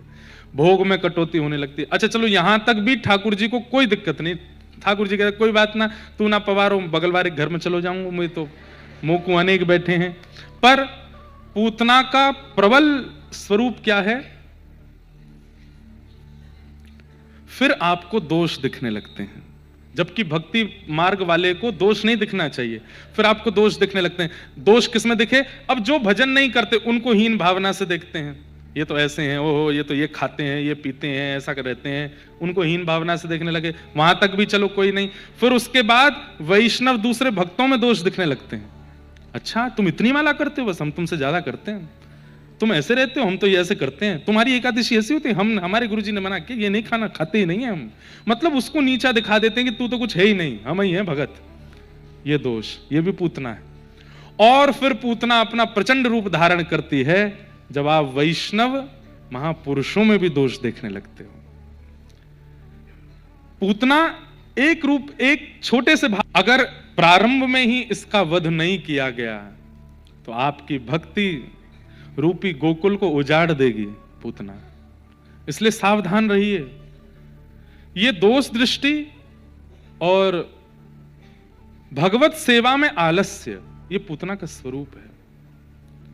माताजी शांति से विराज जाओ, आपकी आवाज यहां तक आ रही है। पूतना, अब पूतना का क्या हो गया, हुआ क्या है? नहीं, उनको नहीं बोला मैंने, मैं तो कथा कह रहा हूं सीधी। मैया ये लोग सब बहुत गंदे हैं, ये मेरे को ऐसा बुलवा रहे, मैंने आपको नहीं बोला। मैं पूतना का चरित्र सुना रहा हूं भाई, सुनो। बहुत उद्यमी हो भैया आप लोग तो, हैं? हमसे सीखें। सुनो, कथा सुनो। तो क्या बता रहा था? हाँ, पूतना का स्वरूप भाई सीख लो, थोड़ा सुन लो, ये जीवन में काम आएंगी चीजें। तो प्रथम भक्ति के मार्ग में जो आपके ऊपर आक्रमण करती है उसका नाम है पूतना। दोष दिखना प्रारंभ हो जाता है, फिर आलस्य आना प्रारंभ हो जाता है, सेवा अपराध होने शुरू हो जाते हैं। 21 प्रकार के सेवा अपराध होते हैं। कितने बताएं? रुको, अभी बताते हैं कितने सेवा अपराध होते हैं और उन सब सेवा अपराधों से कैसे बचा जाए। 32 प्रकार के होते हैं सेवा अपराध। उसमें कुछ बता देते हैं क्योंकि विस्तार बहुत हो जाएगा, फिर आज गोवर्धन पूजा तक जाना है। सबसे पहला सेवा अपराध सरल है, सब लोग उसका पालन करते हैं। ठाकुर जी के मंदिर में पादुका पहन करके नहीं जाना, ये अपराध है। और केवल मंदिर में ही नहीं, कभी ठाकुर जी की सवारी जा रही है, वारी जा रही है, या ठाकुर जी का कोई उत्सव चल रहा है, उस समय भी प्रणाम करते समय पादुका दूर खड़ी करो, प्रणाम तब करो, फिर वंदन करो। पहला अपराध, इससे बचो, पादुका नहीं पहननी ठाकुर जी के सन्मुख। अब लेकिन एक कथा याद आ गई मुझे। श्री नामदेव जी महाराज, नामदेव जी महाराज, उनके गुरुदेव ज्ञानेश्वर जी, ज्ञानदेव जी, उनको तीर्थ यात्रा पर लेकर के गए। और जब तीर्थ यात्रा पर लेकर के जा रहे थे तो आज्ञा की कि मेरे साथ चलो। वो विट्ठल के बिना रहते नहीं थे, विठोबा को देखे बिना रहते नहीं थे। बंधुओं, जब ऐसा होने लग जाए ना आपके साथ कि आप अपने ठाकुर जी को देखे बिना रह नहीं सकते, अब कहीं भी आना जाना भी नहीं सुहारा, तो ये मत सोचिए कि आप नहीं रह सकते, वो नहीं रह पा रहे आपके बिना। यही बात है। वृंदावन से लौटने में प्राण निकलने की स्थिति हो जाती है, तो यही सोचो कि ठाकुर जी नहीं चाह रहे कि आप जाओ। तो बहुत व्याकुल हो गए श्री नामदेव जी महाराज, मैं कैसे जाऊंगा, गुरु आज्ञा टाल भी नहीं सकता, तीर्थ यात्रा पर जाना भी है। प्रातः काल का समय हुआ तो रोते हुए श्री नामदेव जी गए और गुरुदेव से बोले, गुरुदेव मैं क्षमा मांगते हुए आपसे आज्ञा लेना चाहता हूं। क्या? मेरे प्राण निकल जाएंगे, मैं विठोबा के बिना रह नहीं सकता, मुझे इनको देखे बगैर रहा नहीं जाता। आप तीर्थ यात्रा पर जाने की आज्ञा दे दी, अब मैं क्या करूं? मैं आपकी आज्ञा भी नहीं टालना चाहता, इनको छोड़ के जाना भी नहीं चाहता। तो नामदेव जी ने एक बात कही, आप एक काम करिए। गुरुदेव बोले, क्या? विठोबा अगर कह देंगे कि इसको ले जाओ तो मैं चल दूंगा, आप उनसे आज्ञा ले लो। तो ज्ञानदेव जी नामदेव जी को लेकर के गए विठोबा के पास। ठाकुर जी बोलते थे, कुछ प्रियजनों से बात करते थे। ठाकुर जी खड़े हैं, कहो। बोले कि मैं नामदेव को ले जाऊं। जैसे ही कहा नामदेव को ले जाऊं, ठाकुर जी के नेत्र सजल हो गए। बोले, मेरा मन नहीं लगेगा इसको देखे बिना। कहाँ ले जा रहे हो? बोले, तीर्थ। सब तीर्थों में मैं ही तो हूं, मैं यहां बैठा हूं, इसको देखने दो। नहीं, मेरी तीर्थ यात्रा की इच्छा है और ये मेरा अच्छे से ध्यान रखते हैं, तो आप आज्ञा कर दो, इनको ले जाऊं। ठाकुर जी नामदेव जी की ओर देखने, नामदेव जी मना कर रहे हैं, मना कर दो। ठाकुर जी तुरंत बोले, ठीक है ले जाओ, लेकिन मेरे नामा को जल्दी ले आना, मेरा मन नहीं लगेगा। मैं सोच करके बहुत व्याकुल, यही कथा चतुर्भुज दास की है, बस वहां ठाकुर जी से आज्ञा नहीं ली गई है, तभी उन्होंने वो पद गाया, गोवर्धन वासी सांवरे तुम बिन रहो न जाए।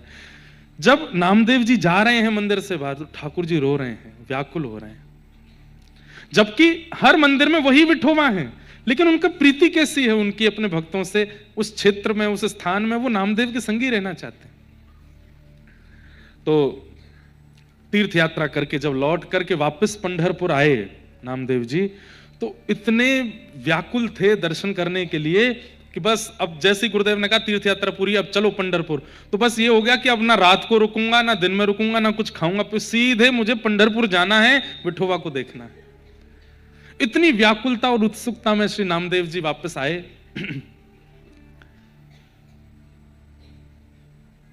लौट करके जैसे पंढरपुर आए तो पंढरपुर में प्रवेश करते ही वो पादुका उतार देते थे, परिक्रमा करके मंदिर में जाते थे तो पादुका उतार के अपने स्वाफी में बांध करके कमर पे बांध ली।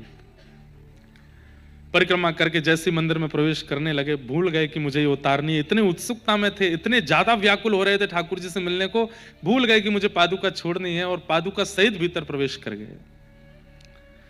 जैसे ही देखा कि कमर पर पादुका, लोगों ने देखा, लोगों ने ये नहीं देखा कि उनके भाव कैसे, उनकी स्थिति कैसी। इतने व्याकुल होकर के पंढरीनाथ को देख करके भाव विभोर नृत्य करने लगे, कुछ पद गाने लगे। लोगों ने कहा पाखंडी, इसकी इतनी भी स्थिति नहीं है कि पादुका तो बाहर छोड़ के आया, कमर पे बांध के आया है कि कोई उठा के ना ले जाए, कि कोई चोरी ना कर ले। जबकि ऐसा नहीं था, वो उत्सुकता में पहन के आ गए, धर के आ गए साथ में। लोगों ने उनको मारपीट करनी शुरू कर दी, निकाल के मंदिर से बाहर कर दिया। ये दृश्य देख करके कबीरदास जी वहीं खड़े थे, उन्होंने कहा अरे नामदेव जी, हमारे तो गले सूख गए इनका कीर्तन गाते गाते, हमारे पैर छिल गए इनकी यात्राएं करते करते, और हमसे एक अपराध बन जाता, ठाकुर जी कभी हमारे लिए स्टैंड नहीं लेते, कभी हमारे लिए आड़े नहीं आते। देखो आज तुम इतने दिन बाद आए, सब लोग तुमको मारपीट करने लगे और ठाकुर जी खड़े रहे, कुछ नहीं किया, तुम चलो मेरे साथ। और नामदेव जी के साथ कबीरदास जी एक कोने में चले गए, वहां बैठ के नामदेव जी बोले मैं तो दर्शन को बहुत व्याकुल हूं, एक क्षण दिखे थे उसके बाद दिखे नहीं। फिर नामदेव जी खड़े होकर के कोई कीर्तन करने लगे, गाने लगे। भीतर खड़े खड़े ठाकुर जी को इतना क्रोध आया, मेरा नामा इतने दिन बाद आया और उसको ऐसे बिना दर्शन, बिना मुझसे मिले भगा दिया। लाखों की तादाद में पब्लिक सामने दर्शन के लिए खड़ी थी। दक्षिण मुख की ओर नामदेव जी बैठ करके कीर्तन कर रहे थे। जैसे पलक झपकी, सब दर्शनार्थियों ने केवल पलक झपकते ही ठाकुर जी ने अपने मंदिर का पूरा स्ट्रक्चर ही नामदेव जी की ओर मोड़ दिया। दुनिया खड़ी रही सामने, दुनिया खड़ी रही सामने दर्शन करने के लिए, और सबने जैसे पलक झपकी तो सामने दीवार आ गई, पंडरीनाथ अंतर्ध्यान हो गए और सब इधर उधर, ये क्या हुआ, ये क्या हुआ। तभी देखा कि जहां नामदेव जी बैठ करके कीर्तन कर रहे थे, ठीक उनके सामने श्री पंडरीनाथ खड़े होके, नामदेव और पंडरीनाथ जी बीच में कोई नहीं, बस दर्शन कर रहे हैं। ऐसे श्री नामदेव जी। आज भी पंडरीनाथ जी का मंदिर उसी दिशा में दक्षिण मुखी है, जबकि दक्षिण मुखी मंदिर कम होते हैं, पर नामदेव जी वहां बैठे थे इसलिए ठाकुर जी ने अपने मंदिर का मुख ही बदल दिया। लेकिन यह अपराध है कि आप ठाकुर जी के दर्शन में या ठाकुर जी की किसी भी वारी में, सवारी में पादुका नहीं पहननी है। कभी दिख भी जाए कि ठाकुर जी सन्मुख आ रहे, कई बार ऐसा होता है कि ठाकुर जी या ठाकुर जी के वैष्णव भी सामने से आ रहे हैं, तो हम उनको पादुका सहित भी प्रणाम करते नहीं, पादुका उतारिए उसके बाद प्रणाम कीजिए। ये एक बहुत छोटा सा एक भक्ति की, ये एक प्रकार से कह लीजिए भक्ति की आचार संहिता है, ये भक्ति का न्याय है। हम पुणे गए थे तो पुणे में डगरू सेठ हलवाई गणेश जी, उनके दर्शन की इतनी अच्छी सुविधा है कि बाहर से लोग गाड़ी से भी चलते फिरते भी उनका प्रणाम कर लेते हैं। वहां भी मेरा मन तो हुआ कि मैं इन लोगों को बोलूं भाई पादुका तो उतार दो, पर अब सुन रहे हैं तो इसका पालन करें। पादुका पहन के ठाकुर जी के आगे हाथ भी नहीं जोड़ना, हाथ जोड़ने का मन है तो पहले पादुका उतारो फिर प्रणाम। दूसरा अपराध, भगवान के साल भर के मुख्य उत्सवों को ना करना। जन्माष्टमी हो गई, रामनवमी हो गई, अक्षय तृतीया हो गया, अक्षय नवमी हो गई, दीपावली हो गई, गोवर्धन पूजा हो गई, और आपके वसंत पंचमी हो गई। आपके ठाकुर जी के घर पे आगमन का पाटोत्सव, जिस दिन ठाकुर जी की प्रथम सेवा हुई वो पाटोत्सव है। याद रखना चाहिए हर व्यक्ति को कि हमारे लाल जी पहली बार कब आए घर पे, और वो दिन पाटोत्सव है ठाकुर जी का, उसको हर साल मनाना है। ऐसे मुख्य उत्सवों को ना बनाना ये भी एक सेवा अपराध है। घर में सूतक है, पातक है या किसी प्रकार के कारण आप नहीं कर पा रहे तो बात अलग है, बाकी आपको ठाकुर जी का उत्सव करना चाहिए। तीसरा सेवा अपराध, आज 5 अपराध बताएंगे, फिर कल और बता देंगे। तीसरा सेवा अपराध, भगवान के दर्शन करके खड़े खड़े हाथ जोड़ करके बिना दंडवत किए वापस चले जाना, ये एक अपराध है। हाँ, वो बात अलग है कि आपकी कमर में कोई दिक्कत है या शरीर से आप उतने योग्य नहीं हैं तो कोई बात नहीं, लेकिन ये सेवा अपराध है कि ठाकुर जी के आपने दर्शन किए और फिर उसके बाद प्रणाम नहीं किया। भाई लोगों को साष्टांग प्रणाम करना, दंडवत प्रणाम करना चाहिए, और माताएं बहनों को साष्टांग 6 अंगों से प्रणाम कर, पूरा लेट के प्रणाम नहीं करना चाहिए। 4, अशुद्ध अवस्था में मंदिर जाना। अशुद्ध अवस्था में मंदिर जाना यह भी एक सेवा अपराध है। आप नहाए नहीं हैं। कई बार ऐसा होता है कि मंगला में, एक बार की बात है, मैं राधारमण जी की मंगला करने गया तो मेरे बगल में एक माता जी खड़ी थी, बहुत देर से कोहनी मार रही थी। मैंने की कहा बात है मैया, ने कितकू है जा, दर्शन करने लगी। करते करते करते बलैयाले में वाह वाह बहुत सुंदर। मैंने की इतनी कोहनी मारी मैया, तो ब्रजभाषी तो ऐसे आपस में आनंद विनोद करते। मैंने मैया नहा धो के आई हो? ना मैं तो नहाई, मैं तो ऐसे ही आऊं रोज। मैंने क्यों? ठाकुर जी की सेवा में दर्शन में बिना नहाए आ गई सुबह सुबह 4 बजे। तो मुझसे क्या बोलते हैं, ये कौन से नहाए हैं अभी, ये भी तो उठ के बैठे हैं अभी अभी। ठाकुर जी ही नहीं नहाए तो मैं क्यों नहाऊं? मैंने वाह ये कोई बात है? बोले ये अभी दर्शन दे के नहावे जाएंगे, ऐसे हम दर्शन करके नहावे जाएंगे। अशुद्ध अवस्था में दर्शन करना, या आप मंदिर के जाने से ठीक पूर्व शौच आदि के लिए गए तो कम से कम आपको हाथ पैर धुल लेने चाहिए पवित्र अवस्था में मंदिर, ये सेवा अपराध है। 5वां सेवा अपराध, भगवान की परिक्रमा करते समय विषय वार्ताओं का स्मरण करना या चिंतन करना। परिक्रमा चल रही है गिरिराज जी की और संग में जो मित्रगण हैं उनसे उल्टी सीधी बातें करते चल रहे हैं, रास्ता में फोन पे व्हाट्सएप चलाते चल रहे हैं, दुनिया भर के परिक्रमा पैर करने मन नहीं कर रहा है, ये भी एक अपराध है। दूसरी बात, परिक्रमा करते करते जब जब ठाकुर जी की स्मरण बने तब तब सिर झुका के प्रणाम करना। तो ये 32 सेवा अपराध हैं। आज 5 अपराध बताए, उनमें से पहला, दूसरा, तीसरा 5 अपराध आप ध्यान रखना। ये अपराध ठाकुर जी की सेवा में नहीं करने हैं, ये नहीं बनने चाहिए। वो बात अलग है कि स्थिति नामदेव जी जैसी हो जाए, जब स्थिति इतनी ऊपर हो जाए तो फिर तो कुछ ऐसा बात नहीं है, पर ये अपराधों का ध्यान रखना चाहिए। पूतना, पूतना कैसी है तो राक्षसी पर सुंदरी बन करके गई है। अपनी वास्तविकता छुपाना यह भी एक अपराध है। ठाकुर जी के सन्मुख संसार से तो बताने की आवश्यकता नहीं है। संसार को क्यों बताएं हम? संसार को कुछ बताने की आवश्यकता, पर ठाकुर जी को सब बताना चाहिए। ठाकुर जी सब जानते हैं पर फिर भी बताना चाहिए। पूतना है तो राक्षसी पर सुंदरी बन करके गई, है तो राक्षस स्वभाव वाली लेकिन अत्यंत मधुर बन करके गई है, सबको आकर्षित करने के लिए। जैसे ही गोकुल में पहुंची, उसके रूप लावण्य को देख करके, उसके स्वरूप को देख करके सब ब्रजवासी मोहित हो गए। आहा, ये तो कितनी सुंदर है, कैसी है, इसकी चाल देखो, इसकी ढाल देखो, इसका मुख देखो, सब मोहित हो गए। लेकिन जैसे ही नंद भवन में प्रवेश किया, यशोदा मैया भी मोहित हो गई। एक व्यक्ति ने मुझसे बहुत अच्छा प्रश्न किया, महाराज जी ब्रजवासी पूतना को देख करके मोहित हुए, हम इस बात पर राजी हो सकते हैं, पर यशोदा मैया जिनके यहां ठाकुर जी स्वयं सेवा कराने के लिए आए, क्या यशोदा मैया को इतना विवेक नहीं है कि ये पूतना योग्य है कि नहीं? ठाकुर जी दे दिए उसकी गोद में।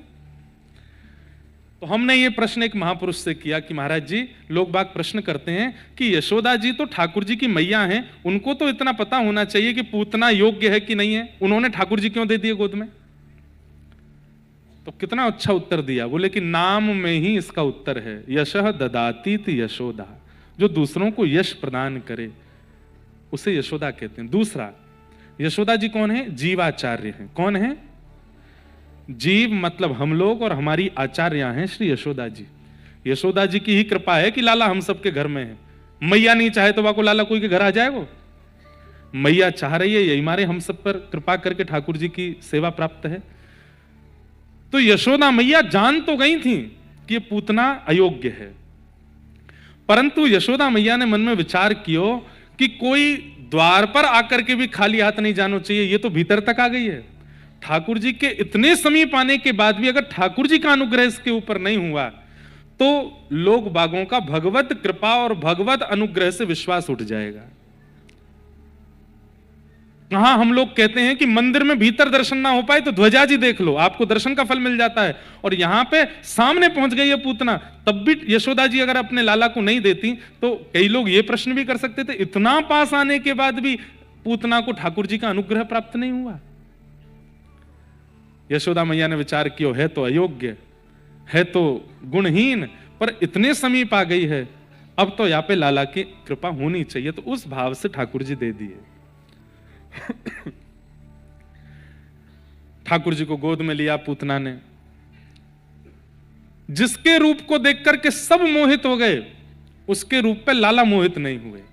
यह सबसे बड़ा दुर्भाग्य है। आप तैयार होते हैं किसी को रिझाने के लिए, आप श्रृंगार करते हैं किसी को रिझाने के लिए, कहां तक कहें आप डिग्रियां प्राप्त भी करते हैं लोग रिझाने के लिए, आप जॉब भी करते हैं, आप सैलरी भी लेते हैं, उसमें भी आपको यही रहता है कि 4 लोग अच्छी बातें करेंगे मेरे लिए। पर सब रीझ गए आपसे और ये नहीं रीझे तो फिर क्या फायदा। हमारी प्रत्येक गतिविधि में एक ही भाव होना चाहिए, ये कोई रीझे नहीं रीझे, पर आप रीझो, आप मेरे से प्रसन्न हो जाओ। मेरी क्रिया, मेरा भाव, मेरी जॉब, मेरी पढ़ाई। कितने बच्चे ऐसे आते हैं कि हमारा महाराज जी अब ये मन है कि पढ़ना नहीं है। मैंने कहा नहीं, ऐसा नहीं करो। नाम जप नहीं हो पाता, कथा नहीं सुन पाते। मैंने कहा अभी के लिए तुम्हारे लिए नाम जप और कथा सब कुछ पढ़ाई है। नाम जप कैसे करते हैं? 108 मन के जपते हैं। मैंने कहा आपके लिए जब तक आपकी स्टडीज चल रही हैं तब तक आपके परसेंटेज ही आपके नाम है। कितने परसेंट आ रहे हैं समझो, उतने नाम का फल मिलेगा। 80% आए, 85% आए, 90% आए तो समझो इतना ही माला जप पाए हो। इतनी मेहनत करो कि 100% आवे तो समझो कि एक माला पूरी हुई। और ठाकुर जी को प्रसन्न करने के लिए, हे लाल जी हम इसलिए पढ़ेंगे, हम इसलिए योग्य बनेंगे, हम इसलिए श्रेष्ठ बनेंगे कि आप हमसे राजी रहो, आप हमसे प्रसन्न रहो। आज भारत का युवा दुनिया भर के कार्य क्षेत्र में आगे बढ़ रहा है, चाहे वो चार्टर्ड अकाउंटेंट हो, चाहे इंजीनियरिंग हो, चाहे डॉक्टर हो, सब चीज में आप आगे बढ़ रहे हैं। बहुत इच्छा है तो इस पूरे भारत को ही श्री कृष्ण की भूमि है ही है मान करके कि मैं भारत की सेवा, भारत के उत्थान में अपने योगदान को अपनी पढ़ाई के द्वारा, अपनी योग्यताओं के द्वारा लगाऊंगा तो ठाकुर जी मुझसे प्रसन्न रहेंगे। इस भाव से आगे बढ़ो। कितने बालक तो ऐसे वो पढ़ाई ही इसीलिए कर रहे हैं कि हम जॉब वृंदावन में कर सकें, हम मेडिकल वृंदावन में खोल सकें, हम इंजीनियर बन के कुछ इंफ्रास्ट्रक्चर वृंदावन का क्रिएट कर सकें। कई बच्चे तो इसीलिए पढ़ रहे हैं। ये भी एक सेवा, और ये बहुत विशेष सेवा है। भगवान को द्वारिका जाना होता है तो विश्वकर्मा को ही बुलाते हैं, जाओ नगरी बनाओ, आप विश्वकर्मा बनो। ठाकुर जी को भी बुखार आता है तो भागवत जी में वर्णन आता है कि अश्वनी कुमार वैद्य आते हैं ठाकुर जी को देखने, पढ़ाई लिखाई करके वैद्य बन जाओ। ठाकुर जी के ऊपर इतने चढ़ावे मंदिरों में आते हैं तो ठाकुर जी नरसिंह मेहता को ही अपना अकाउंटेंट बनाते हैं। गजराज तारो तेने आवने को, जावने को, खावने पकावने को मीराबाई तारी है। नरसिंह मेहता को तारो वहीवार सवारने को, वेदन सुनावने को जयदेव तारो है। सबको ठाकुर जी किस लिए तार रहे हैं? उनकी योग्यता से ठाकुर जी अपनी सेवा ही करा रहे हैं। इसलिए योग्य भी इसलिए बनो कि हम ठाकुर जी की सेवा कर सकें। तो पूतना सुंदरी बनकर के आई, अच्छे वस्त्र पहन के आई है, पर उसके मन में भाव है कि गोकुलवासी मेरे वस्त्र और रूप पर रीझ करके मुझे रोके टोके ना। एक बार भी ये नहीं सोचा कि ठाकुर जी मुझसे रीझ हैं। और वही हुआ, सब रीझ गए, सब देख करके लट्टू हो गए। लेकिन जैसे ही ठाकुर जी के समीप गई, ठाकुर जी ने अपनी दोनों भुजा नेत्र पर रख ली। इससे बड़ा दुर्भाग्य और क्या होगा कि जगत आपको देखे लेकिन ठाकुर जी मुंह फेर लें। इससे बड़ा दुर्भाग्य क्या है? इससे बड़ा दुर्भाग्य क्या कि ठाकुर जी नेत्र फेर लें। पूतना के सामने भगवान ने नेत्र बंद कर लिए और जैसे ही पयोधर भगवान के मुख में दिया, पहले भगवान ने विष को पिया, रस तत्वों को पिया, प्राणी समम रोष समन्वितो पिबत, जैसे उसके प्राण पीने प्रारंभ किए। सुबोधनी में श्री वल्लभाचार्य जी महाराज कहते हैं भगवान पूतना के प्राण नहीं पी रहे हैं। ठाकुर जी पूतना के प्राणों का पान नहीं कर, इतनी पवित्र है क्या पूतना की उसके प्राण पिएंगे? तो भगवान की खोज करते करते पूतना असंख्य बालकों को मारती हुई आई है। 10 दिन के भीतर जितने बालकों ने जन्म लिया व्रजमंडल में, सबके घर गई है पूतना, और उसके रूप स्वरूप को देख के किसी ने उसको रोका नहीं। बालकों को खिलाने की भावना से गोद में लेती, अपने विषैले पयोधर को पिलाती, बालक मर जाते। असंख्य बालकों को मारती हुई पूतना आई है। जहां नंदोत्सव 6 महीने तक मनता रहा, 6वें दिन पूतना आ गई तो फिर इतना, ये तो मातम हो गया होगा पूरे ब्रजमंडल में, इतने बालक मर गए। ठाकुर जी ने मन में विचार किया, मेरा प्रादुर्भाव मंगल देव तक होता है, अमंगल नहीं, और मेरे प्रादुर्भाव के 6 दिन बाद ही इतने बालक मर गए। तो भगवान ने पूतना के पयोधर से उन सब बालकों के प्राणों को पी करके पुनः उनको जीवित कर दिया। थोड़ी देर के लिए जैसे मानो अनकॉन्शियस होकर के वो बालक खांस करके पुनः जीवित हो गए। उन सबके प्राण ठाकुर जी ने पूतना के भीतर से निकाले। प्राणी समम रोष समन्वितो पिबत, और जैसे ही प्राण पीने शुरू किए, अंत में पूतना के भीतर जब कुछ बचा ही नहीं है, तब सामुंच मुंचाल मिति प्रभाषिणी, भयंकर रूप धारण कर लिया पूतना ने, और ठाकुर जी को पकड़ के बोलती है, अरे लाला छोड़, अरे बालक छोड़। लेकिन ठाकुर जी ने पूतना के गाढ़म कराभ्याम भगवान प्रपीड्य तत्, इतने गाढ़ करके ठाकुर जी उसके पयोधर का पान कर रहे हैं कि पूतना पूर्ण बल लगा रही है, तब भी ठाकुर जी नहीं छोड़ रहे। हमारे आचार्य चरण कहते हैं ठाकुर जी की पकड़ कितनी मजबूत है। ये तो अधम पूतना है, स्वयं चाहती है तो ठाकुर जी दूर नहीं हो रहे। हम तो सब भक्त हैं, हम अगर एक बार ठाकुर जी को पकड़ लेंगे तो ठाकुर जी हमें कैसे छोड़ेंगे? हम चाह के भी नहीं छोड़ पाएंगे। बस ठाकुर जी पकड़ लें, उनकी पकड़ में आते नहीं है हम, और जाकू पकड़ लें फिर ठिकाने लगा के ही छोड़ें, फिर ना छोड़ें आपको। आहा, पूतना का विशाल रूप हो गया, भगवान ने उसके प्राणों को पी करके उसका वध कर दिया। विशाल पूतना गिर पड़ी, ब्रजवासी सब दौड़े, जोर की आवाज आई, देखा विशाल पूतना पड़ी है, उसके पयोधर पर ठाकुर जी पौड़े हैं। ऊपर चढ़ करके ठाकुर जी को लाए और लेकर के सबसे पहले गौशाला गए। अच्छा, एक बात कितनी सुंदर है, वास्तव में ये पूतना लीला से कहीं ना कहीं ऐसा नहीं लगा कि भगवान ने पूतना पर ही कृपा की, पर नहीं, ठाकुर जी एक साथ बहुत सारी लीला करते हैं, उसको समझाने के लिए एक आचार्य की आवश्यकता है। 6 दिन हो गए ठाकुर जी को जन्मे, यशोदा मैया ने मुख देख लियो, नंद बाबा ने मुख देख लियो, कछु ब्रजवासी ने मुख देख लियो, और कभी कभी यशोदा मैया ऐसे अटारी पे आ जाती हैं और अटारी पे आके लाला को ऐसे दिखा दें तो सब ब्रजवासी भी देख लेते हैं। 6 दिन बाद गौशाला में बैठी गैया रोन लगी, बोले सब जगह बस अफवाह फैला रखी है कि गौ ब्राह्मण हिताय मेरो जन्म भयो। कैसे? ब्राह्मणन को दर्शन दे दियो, ब्रजवासी को दर्शन, और हम गैया 6 दिन आते यहां बैठी हैं, हमको तो दर्शन दियो नहीं आपने। तब ठाकुर जी ने मन बनाया, बोले भैया गैयाओं को दर्शन देने के लिए एक लंबी नसेनी चाहिए हमको। नसेनी समझते हैं? नहीं समझते? सीढ़ी, लंबी सीढ़ी चाहिए। वो जो कंस्ट्रक्शन वाली साइट्स पे होती है ना, एक ऐसी सीढ़ी लगा देते हैं ऊपर बड़ी बड़ी बिल्डिंगों पे, तो उसको हमारे ब्रज भाषा में नसेनी बोलते हैं। तो ठाकुर जी बोले, अरे गैयाओं, तुम सबन के बीच में कैसे आऊं मैं? अभी तो मैया मुकु नंद बाबा को भी बड़ी मुश्किल से दिखावे, हृदय ते लगा के डोले, मेरो नील मणि है, मैं कोई को ना दिखाऊंगी, नजर लग जाएगी, मैं गैयान के पास कैसे जाऊं? तब ठाकुर जी ने, ये पूतना नहीं आई है, ठाकुर जी ने बुलवाई है कि तू आ, तेरे चक्कर में तो को मारवे के कारण मैं बाहर जाके गिरूंगा, और जैसे मैं बाहर गिरूंगा तो मुंह पे अला बला नजर लगी होगी, वह नजर को दूर करवे के काजे मैया मुंह को लेके गौशाला जाएगी और गैया की पूंछ से झाड़ो देगी तो सब गैया मुंह को देख लेंगे। तो हर लीला में 2 पक्ष हैं, एक पक्ष सार्वभौम पक्ष है और एक पक्ष भक्ति परक पक्ष है। तो ठाकुर जी की इस लीला में भक्ति परक पक्ष क्या है? पूतना तो माध्यम है, ठाकुर जी गैयाओं को दर्शन देने गए। आहा, आज 6वां दिन है और पहली बार लाल जी गौशाला में प्रवेश किए। गैया रम्मान लगी हैं, सबके नेत्र सजल है गए, सब देख रही हैं। नीलमणि जैसे लाला यशोदा मैया लेके आ रही, चारों तरफ से गैया ने घेर लियो, अपनी जीभ से यशोदा मैया को, लाला को चाटन लगी सब गैया। लाल जी के दर्शन हो गए, अपने आप पयोधर से दूध निकलने लगा गैयाओं के। अद्भुत दृश्य है। यशोदा मैया ने गैयान को पूजन कियो और बोली मैं तो भूल ही गई, 6 दिन है गए, यही मारे पूतना आई, नंद बाबा पूजन कर गए, मैं पूजन कर गई, पर लाला अभी तक गैयान के सन्मुख नहीं आयो। अब लाला के नैने नैने हाथन से गैयान को पूजन कराओ और गैया की पूंछ से ठाकुर जी को झाड़ो दियो। गौमूत्रेण स्नापित्वा पुनर्गौरज सार्वकम, को झाड़ा दिया।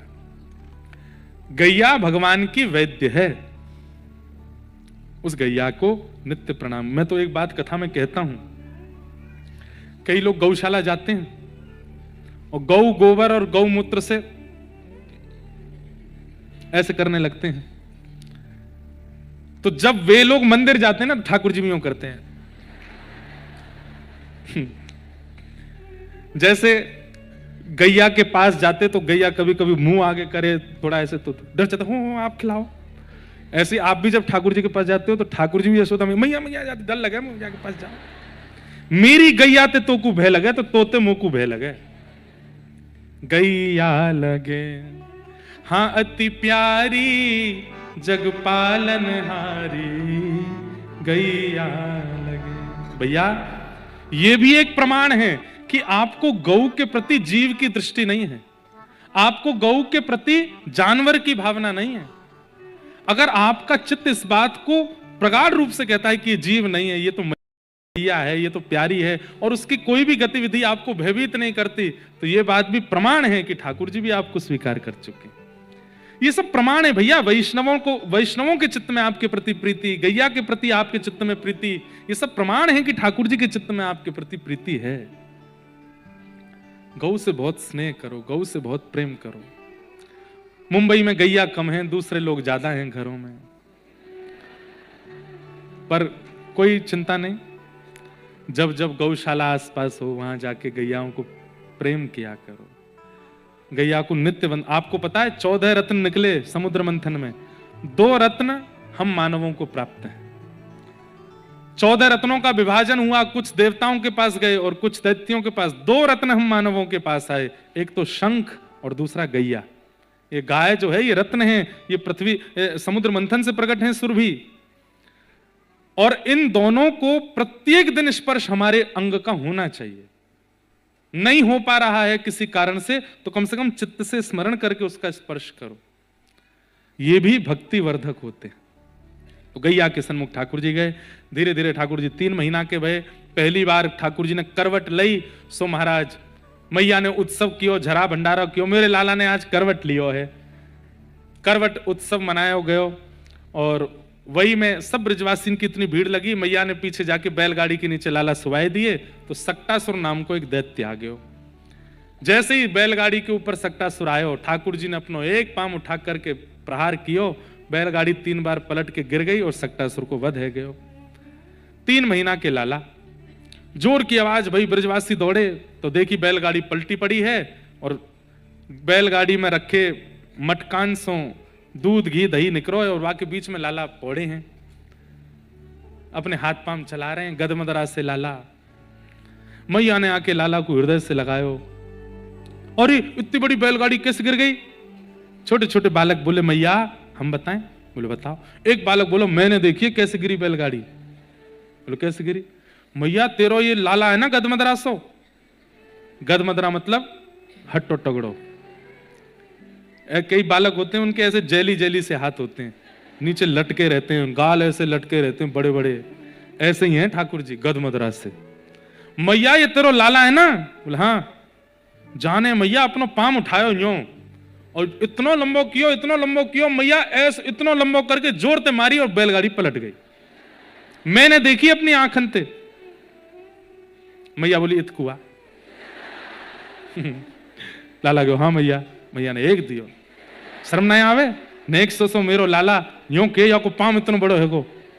अरे मैया तुमको मारे, तेरी सौगंध खा के कह रहा हूं, तेरे लाला ने गिरी बैलगाड़ी। मैया ने कही फिर ते या। जैसे आप हंस रहे हैं ऐसे परीक्षित जी भी हंस रहे हैं सुनकर के, और वो कहते हैं कि ये कैसी लीला है। तब शुकाचार्य जी कहते हैं नते श्रद्धा धीरे गोपा। बहुत सुंदर श्लोक है, ध्यान से सुनना। नते श्रद्धा धीरे गोपा बाल भाषित मृत्युत अप्रेमयम बलम तस्य बालकस्य नते विदु। परीक्षित, ये प्रेम की चरम अवस्था है कि वो बालक सत्य बता रहे हैं, पर यशोदा मैया अपने लाला की योग्यता स्वीकार नहीं कर रही है। समझ में आई बात? प्रेम जब अटूट हो जाता है तो आपके प्रेमी की योग्यताएं नहीं दिखती आपको। बेटा पढ़ लिख करके कुछ बन जाए, बेटी पढ़ लिख करके कुछ बन जाए, समाज के लिए वो कुछ है, पर अपने मां के लिए तो बेटी ही रहेगी, बेटा ही रहेगा। कोई बहुत बड़ा अधिकारी बन गया, सब सल्यूट करते हैं उसको, लेकिन वो घर आकर के मां से भी यही उम्मीद करे, ये नहीं हो सकता। मां प्रेम की चरम स्थिति में होती है, वो अपने पुत्र को कैसे सल्यूट कर सकती है? वो उसकी योग्यता स्वीकार नहीं कर सकती। योग्यता है, इसकी प्रसन्नता उसको होती है, पर वो उस योग्यता का प्रतिफल अपने पुत्र को नहीं देती। ये प्रेम का स्वरूप है। यशोदा मैया के सामने बालक कह रहे हैं कि मैया तुम्हारे लाला ने पाम लंबो करके बैलगाड़ी उड़ाई दी। मैया कह रही मेरो लाला नेक सो उड़ा ही ना सके, मक्खी तो उड़े ना यहाँ पे, बैलगाड़ी उड़ावे को। प्रेम की। अच्छा आप कहेंगे महाराज जी अभी 3 महीना के हैं ना ठाकुर जी, इसलिए मैया स्वीकार नहीं कर रही। अच्छा 7 वर्ष के जब गिरिराज जी उठा लेंगे तब भी स्वीकार नहीं करेंगे, तब तो दिख रहे हैं।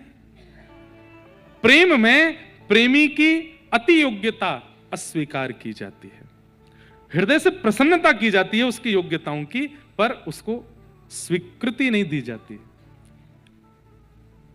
और कोई प्रेमी अगर अपनी केवल श्रेष्ठताओं का ही आपके सामने बखान करता रहता है, मैं ऐसा हूं, मैं वैसा हूं, मैं तुमसे मिल रहा हूं, तुमसे बात कर रहा हूं, तुम्हारे पास बैठ रहा हूं, यही बहुत बड़ी बात है तुम्हारे लिए, छोड़ देना उसको। योग्यता बता रहे हो अपनी, कैसे प्रेमी हो? तो फिर प्रेमी मत कहो अपने आप को। ठाकुर जी को मैया हृदय से लगा रही है, मेरो लाला तो नेक सो है जी, कैसे उड़ा सके। धीरे धीरे ठाकुर जी लीला करते करते अब 1 साल के हो गए। ठाकुर जी के 3-4 दांत निकल आए हैं। जैसे ही दांत निकल के आए ठाकुर जी बोले कैसे बताऊं मैया को मेरे दांत आ गए, बोलना अभी आवे ना है। बगल में दाऊ दादा बैठे, ठाकुर जी ने दाऊ दादा को हाथ पकड़ो, थोड़ी देर ऐसे खेलते खेलते, दोनों पे ही चलनो ना आवे, छोटे छोटे हैं, और दाऊ दादा को हाथ पकड़ के मुख में लेके जोर से काट गए। जैसे ही काटे महाराज दाऊ दादा चिल्लाए, जोर जोर से रोने लगे। रोहिणी मैया दौड़ी दौड़ी आई, यशोदा मैया दौड़ी दौड़ी आई। दाऊ दादा थोड़ा थोड़ा तोतलो बोलनो जाने, लाला ना बोले अभी। मैया मैया मैया मैया दौड़ी, कहा भयो? मोटे मोटे आंसू दाऊ दादा के निकले। मैया देख, मैया ने देखी कैसे 2 गड्ढा है गए, लाला ने काट लियो। अब जैसे सुनी लाला ने काट लियो, डांटनो तो दूर की बात, फटकारनो तो दूर की बात, मैया के तो आंखन में आंसू आ गए। मेरे लाला के दांत निकल आए। अच्छा होठ ऊपर करके देखा, ओहो बलैया लेवे मैया, अरे मेरे लाला के दांत निकल आए। दाऊ दादा बोले बहुत बढ़िया, यहाँ मुंह काट गो, यहाँ बलैया ले जा रही है या की। अब तो महाराज मैया दौड़ करके गई, जाकर के नंद बाबा को बुलाए के लाई। रोहिणी मैया आई हैं, सब ब्रजवासी, अरे मेरे लाला के दांत निकल आए। सब लोग आकर के ठाकुर जी के दांतन ने देख रहे हैं, कैसे सुंदर मोती जैसे दांत। कोई तो आकर के ठाकुर जी के मुंह में हाथ, लाला ने काट के दिखाइयो कैसे लगे। एक अद्भुत अतुलनीय अवर्णनीय प्रेम है ठाकुर जी के प्रति सबका। ऐसा छोटे बालक के प्रति प्रेम होता ही है, पर आप सोचिए छोटे बालक को देख के आपको जितना प्रेम होता है, उस प्रेम की अथावस्था पार है ब्रजवासियों की ठाकुर जी के प्रति। हमारे राधारमण लाल जी की आज भी दतुइयां दिखती हैं। जिस दिन खूब प्रसन्न हो जाते हैं हमारे लाल जी, जिस दिन अपनी सेवा से, अपने श्रृंगार से, अपने भाव से अति प्रसन्न होते हैं ठाकुर जी की दतुइयां दिखती हैं। वो हमारा सौभाग्य नहीं कि हम जाके कहने काट के दिखाओ, लेकिन ठाकुर जी बड़े प्रसन्न होते हैं। आज भी लाल जी के दांत दिखते हैं। आज भी कई मंदिरों में ठाकुर जी के कई अनुभव होते हैं। जैसे हमारे पंडरीनाथ भगवान, हमारे श्री, जय हो विराजो महाराज, विराज। हमारे हर वर्ष मुंबई आना होता है, वसंत शाह दरबार उल्लासनगर में, वहाँ के हमारे मनित साईं जी आए हैं, विराज बहुत बढ़िया। उल्लासनगर में हर वर्ष कथा, इस वर्ष भी डेट क्या है, 6 से 12 मई तक उल्लासनगर में कथा है। पंडाल फट जाएगा इस बार तो वहां का। वैसे हर बार ही वहां पे स्थिति ऐसी होती है, पर इस बार की स्थिति हमको ज्यादा लग रही है। हाँ, लेता हूं मैया, विराजो। हमारे मनित साईं आए हैं उल्लासनगर से, बहुत बहुत आपका स्वागत। तो ठाकुर जी के दांत में कर आए। अब तो मैया ने महाराज उत्सव मनायो, खूब आनंद किए, नए नए पकवान बनाए। मैया के मन में चिंता भई, 1 साल को मेरो लाला है कि अब या को नामकरण होना चाहिए। और श्री गर्गाचार्य जी महाराज, वैसे तो कुल पुरोहित सांडिल्य मुनि हैं, लेकिन सांडिल्य मुनि आए नहीं, तो श्री गर्गाचार्य जी महाराज लाला को नामकरण करवे के काजी आए। श्री गर्गाचार्य जी महाराज ने आकर के ठाकुर जी का और श्री बलराम जी का नामकरण किया। अयम ही रोहिणी पुत्रो रमयन सुहृदो गुणैः आख्यास्यते राम इति बलाधिक्यात् बलम विदुः। बल की अधिकता होने के कारण वैसे तो इनका नाम मैं राम रखता हूं, पर सब इनको बलराम कह करके बुलाएंगे। बोलो बलराम जी महाराज के। संकर्षण आदि और भी कई इनके नाम होंगे। छोटे लाला का नामकरण करते हुए श्री गर्गाचार्य जी बोले, इनके तो अनेक नाम हैं, जितने गुण जितनी लीला उतने इनके नाम हैं, परंतु फिर भी क्योंकि शुक्ले रक्तस्तथा पीत इदानिम कृष्णताम गतः, कभी ये शुक्ल वर्ण के हुए हैं, कभी पीत वर्ण के हुए हैं, इस बार ये कृष्ण वर्ण के हैं, इसलिए मैं इनका नाम कृष्ण रखता हूं। ठाकुर जी का नाम कृष्ण रखा गया। बोलो बाल कृष्ण लाल। हमारा जीवन है ये नाम, हमारा सर्वस्व है ये नाम, हमारा प्राण है ये नाम। ठाकुर जी का नाम कृष्ण रखा गया। कृष्ण, इस शब्द का उच्चारण कई लोग शुद्ध नहीं करते, क्योंकि शुद्ध कर लेंगे तो फिर भगवत प्राप्ति हो जाएगी। इसलिए सब लोग इस नाम को, कोई किशन बोलता है, कोई कृष्ण बोलता है, कोई कुछ बोलता है, पर मूल रूप से कृष्ण। इदानिम कृष्णताम गतः, भगवान का नाम कृष्ण रखा गया।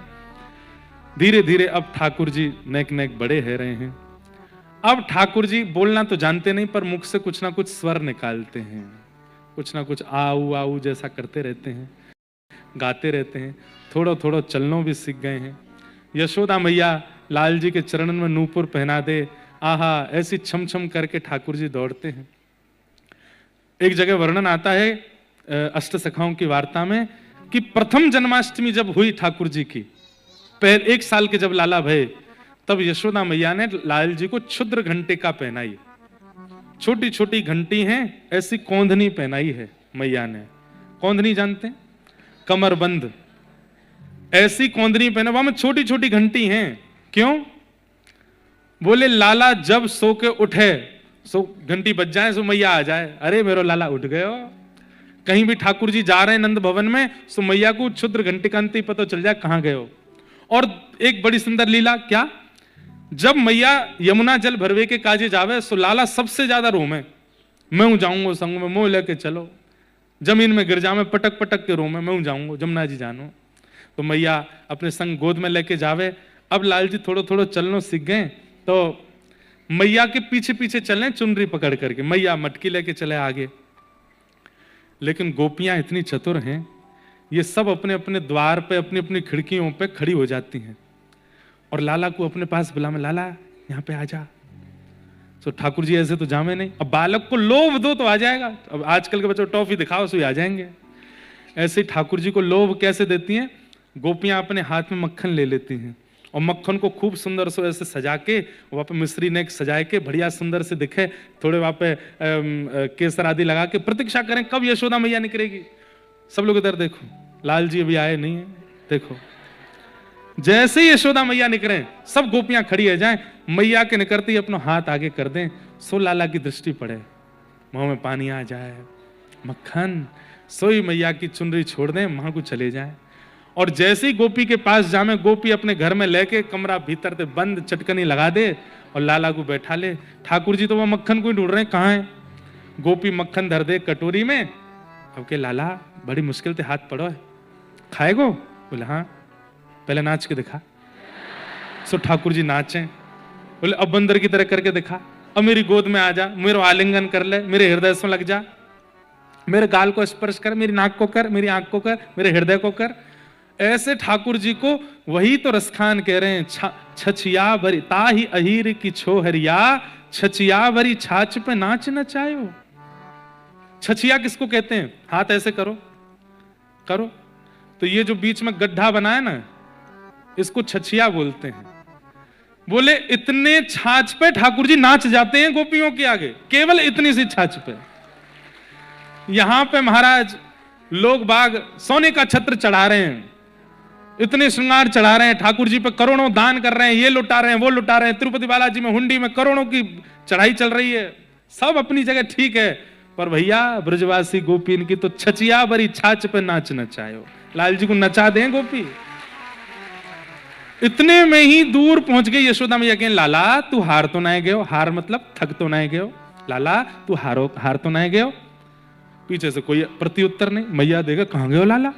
अब तो दौड़े, अरे मेरो लाला कहां है, मेरो लाला कहां है? तब ये गोपी गोद में लेके निकले, ठाकुर जी मक्खन खाते भाई।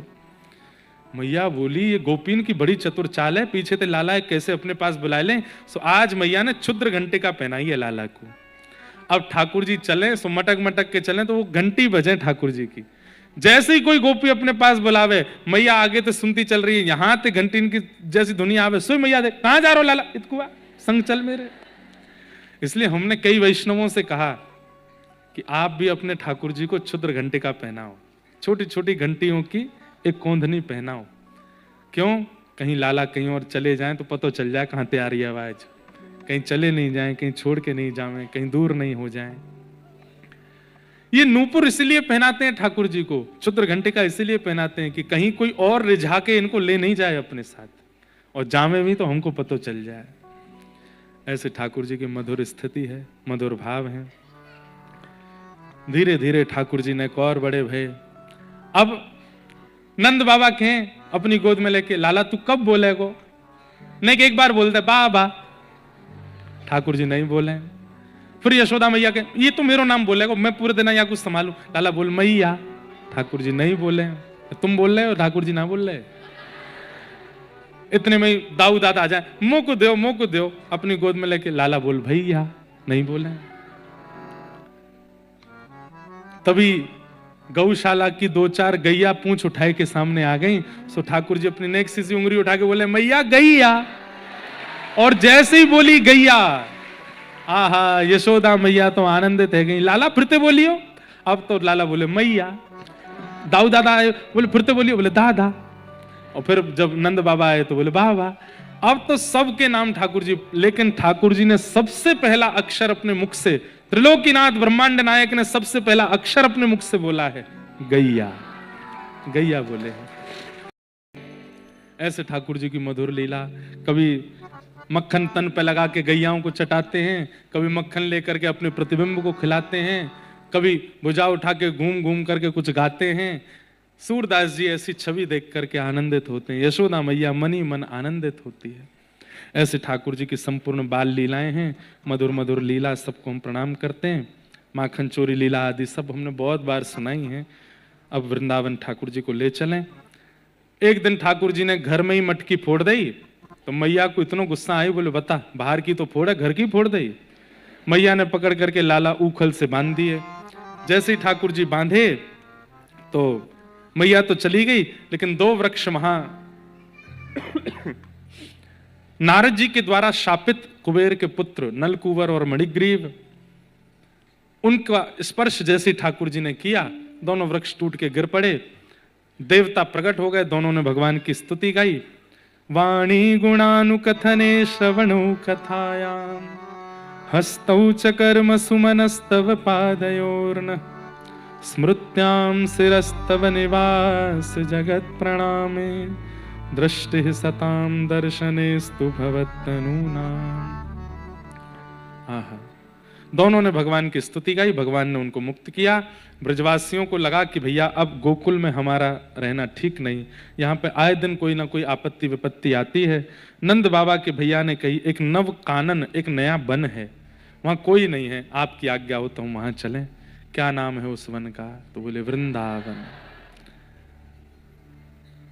वनम वृंदावनम नाम पशव्यं नवकाननम गोप गोपी गवाम सेव्यम पुण्याद्री तृणवीरुधम। श्री वृंदावन धाम, बोलो वृंदावन धाम की।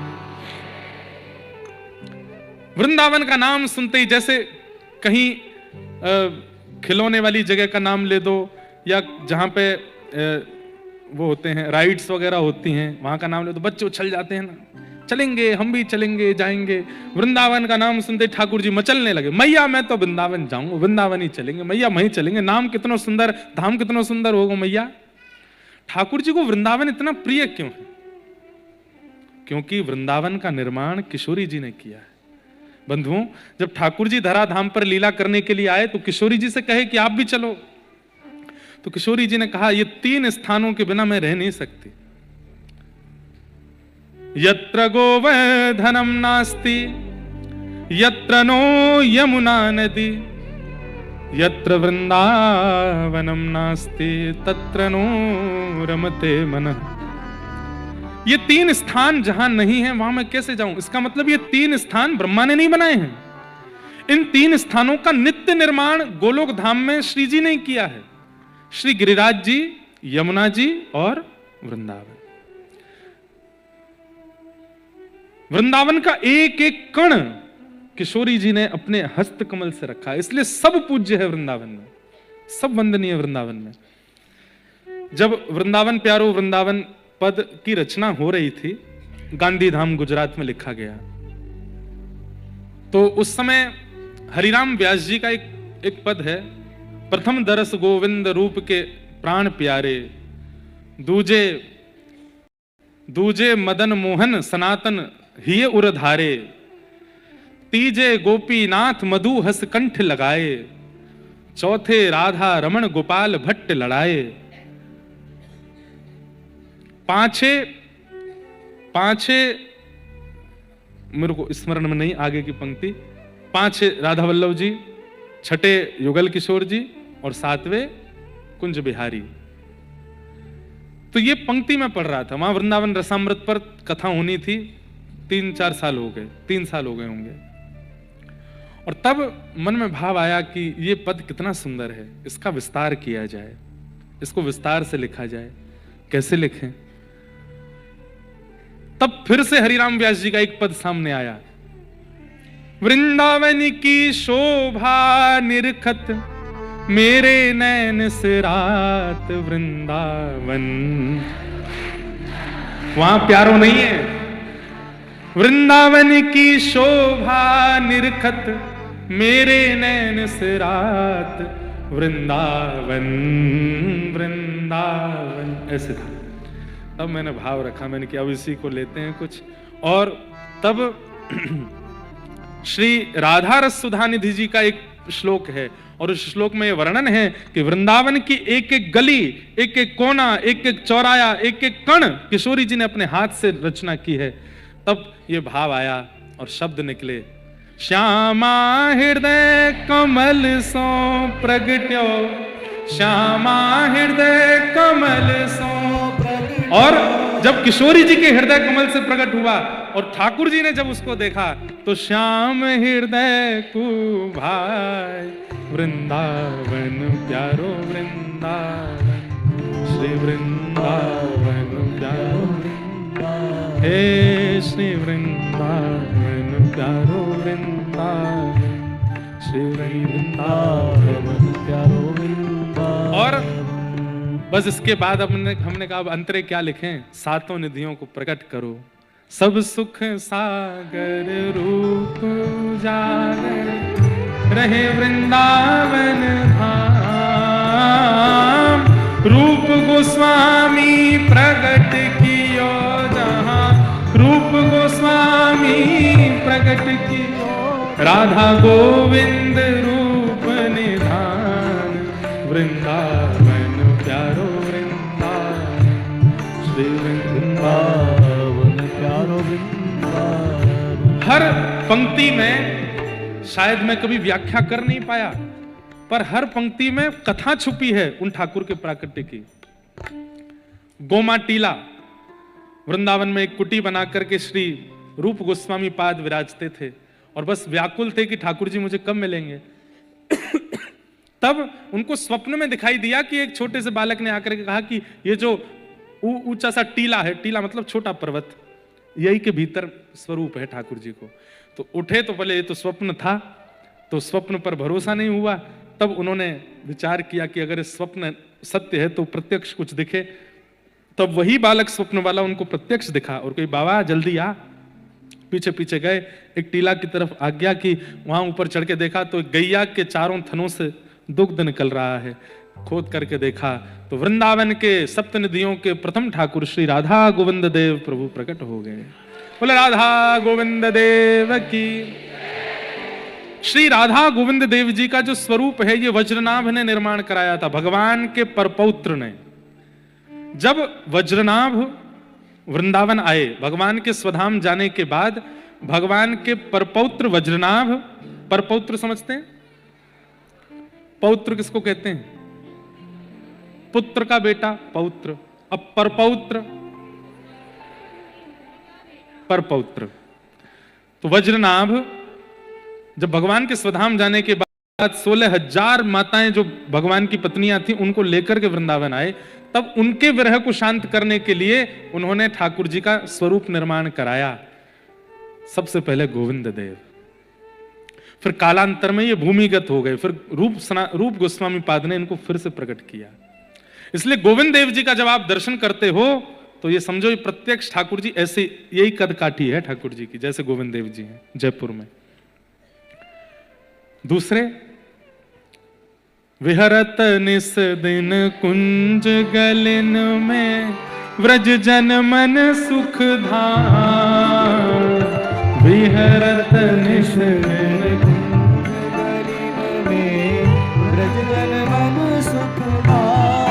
हे मदन मोहन को रूप निरख के, मदन मोहन को रूप निरख के सनातन बलि बलि जाय। वृंदावन प्यारो वृंदावन, श्री वृंदावन प्यारो वृंदावन, हे श्री वृंदावन प्यारो। ऐसे सनातन गोस्वामी पाद को एक ब्राह्मणी मैया के घर से ठाकुर जी प्राप्त भये और स्वयं ठाकुर जी ने आज्ञा देकर के कहा कि मैया जो भिक्षा लेने बाबा आते हैं इनके संग जाऊंगा मैं, और उनके साथ ठाकुर श्री मदन मोहन लाल जी उनके पास पधारे। तीसरे, गोपी ग्वाल सब ही और धारे, प्यारो गोपी नाथ। गोपी ग्वाल सब ही और धारे, प्यारो गोपी नाथ। बंधुओं, प्रसिद्ध कथा है जयपुर में, कोई अंग्रेज आया था और आकर के गोपीनाथ जी के दर्शन किए तो पूछने लगा ये कौन है? बोले कि हमारे भगवान है। बोले तुम लोग इनको कपड़े पहनाते हो, इनके आगे अंगीठी रखते हो, इनको सिखाते हो, इनकी आरती करते हो, इनको भोग लगाते हो, ये तो मूर्ति हैं। बोले मूर्ति नहीं है, ये प्रत्यक्ष ठाकुर जी हैं। तो उस अंग्रेज ने कहा मैं ऐसे नहीं मानूंगा। तो कैसे मानोगे? मेरी जो घड़ी है ये बिना शैल के चलती है, नब्ज से चलती है। मेरी घड़ी इनको पहनाओ, अगर इनके हाथ में आके चलने लगी तो मैं मान जाऊंगा कि इनमें प्राण है। जैसे ही घड़ी उतार करके दी पुजारी जी ने घड़ी पहनाई, गोविंद देव जी के हाथ में आती घड़ी, गोपीनाथ जी के हाथ में आती घड़ी चलने लगी। आज भी बिना सेल के नब्ज से चलने वाली घड़ी श्री गोपीनाथ जी आज भी धारण करते हैं। कभी जयपुर जाके दर्शन कीजिए, आज भी ठाकुर जी के यहाँ पर भुजा पर वो घड़ी धारण है। हे गोपी ग्वाल सब ही और धारे, प्यारो गोपीनाथ। प्यारो प्यारो गोपीनाथ, हे बड़ो प्यारो गोपी। हे मधु पंडित जिन कंठ लगायो, मधु पंडित जहां है रही जय जयकार। वृंदावन प्यारो वृंदावन, श्री वृंदावन प्यारो वृंदावन। राधा गोपीनाथ प्रकट हो गए, राधा गोविंद देव, राधा मदन मोहन, अब राधा गोपीनाथ। और चौथे आहा श्री गोपाल भट्ट जो की हृदय वेदना प्रगट्यो शालिग्राम, श्री गोपाल भट्ट जो की हृदय वेदना प्रगट्यो शालिग्राम। कैसे हैं? रूप सुधा को खान हमारो, रूप सुधा को खान हमारो, और वृंदावन में सब ते न्यारो, ओ वृंदावन में सब ते न्यारो। ओ श्री राधा रमण जुलाल, वृंदावन प्यारो वृंदावन, श्री वृंदावन। हरिराम व्यास जी राधा रमण जी का दर्शन करने आए। पहले राधा रमण जी शालिग्राम थे, झूला झूल रहे थे, तो गोपाल भट्ट गोस्वामी बोले हरिराम व्यास जी आप आए हैं, कोई पद गाइए, हमारे ठाकुर जी का झूला उत्सव हो रहा है। बोले कहाँ है ठाकुर जी? बोले ये बैठे। ऊपर से देखा शालिग्राम भगवान। बोले झूले रे झूले मेरी गंड की नंदन, मानो भटा कढ़ी में बोरे अंग लगायो चंदन। बोले ऐसा लग रहा है कि जैसे बैंगन को कढ़ी में बोर दिया हो तो उस पर पीला पीली कड़ी लग गई हो, ऐसे लग रहे हैं शालिग्राम जी पे चंदन लगा दिया है। गोपाल भट्ट जी को इतनी वेदना हुई कि बताओ तुमने शालिग्राम जी को ऐसे बोल दिया। रात भर विरह वेदना में रहे। प्रातः काल रात भर बोले ठाकुर जी आप क्यों हो शालिग्राम चिपटे जैसे, क्यों आपकी आंख मुख नाक क्यों नहीं है?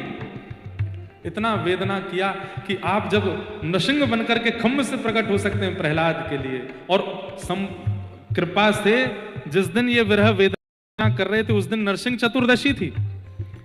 बोले प्रहलाद के लिए आप खम्भ से प्रकट होते हैं, गोपाल भट्ट के लिए आप शालिग्राम से प्रकट नहीं हो सकते। रात भर विरह वेदना में रहे। ठीक अगले दिन पूर्णिमा है, और पूर्णिमा के दिन जैसे ही सुबह गोपाल भट्ट जी ने देखा कि एक वस्त्र थोड़ा उठा हुआ सा है, रात्रि जो चद्दर उड़ाई वो उठी भई है। मन में सोचे पता नहीं क्या है, जैसे ही हटा करके देखा श्री राधा रमण लाल की, प्यारे राधा रमण लाल प्रकट हो गए और सबको दर्शन दिए। देखो कैसे सुंदर ठाकुर जी, कैसे सुंदर इनको स्वरूप प्रकट हो गए महाराज। अब जैसे ही हरिराम व्यास जी को पता चला कि राधा रमण जी प्रकट है गए, बोले वही शालिग्राम में से प्रकट है गए जिनको हम कल देख के आए थे। बोले हाँ। उनको बड़ी वेदना हुई, बोले सबके लिए प्रकट हो गए आप, हमारे लिए नहीं हुए।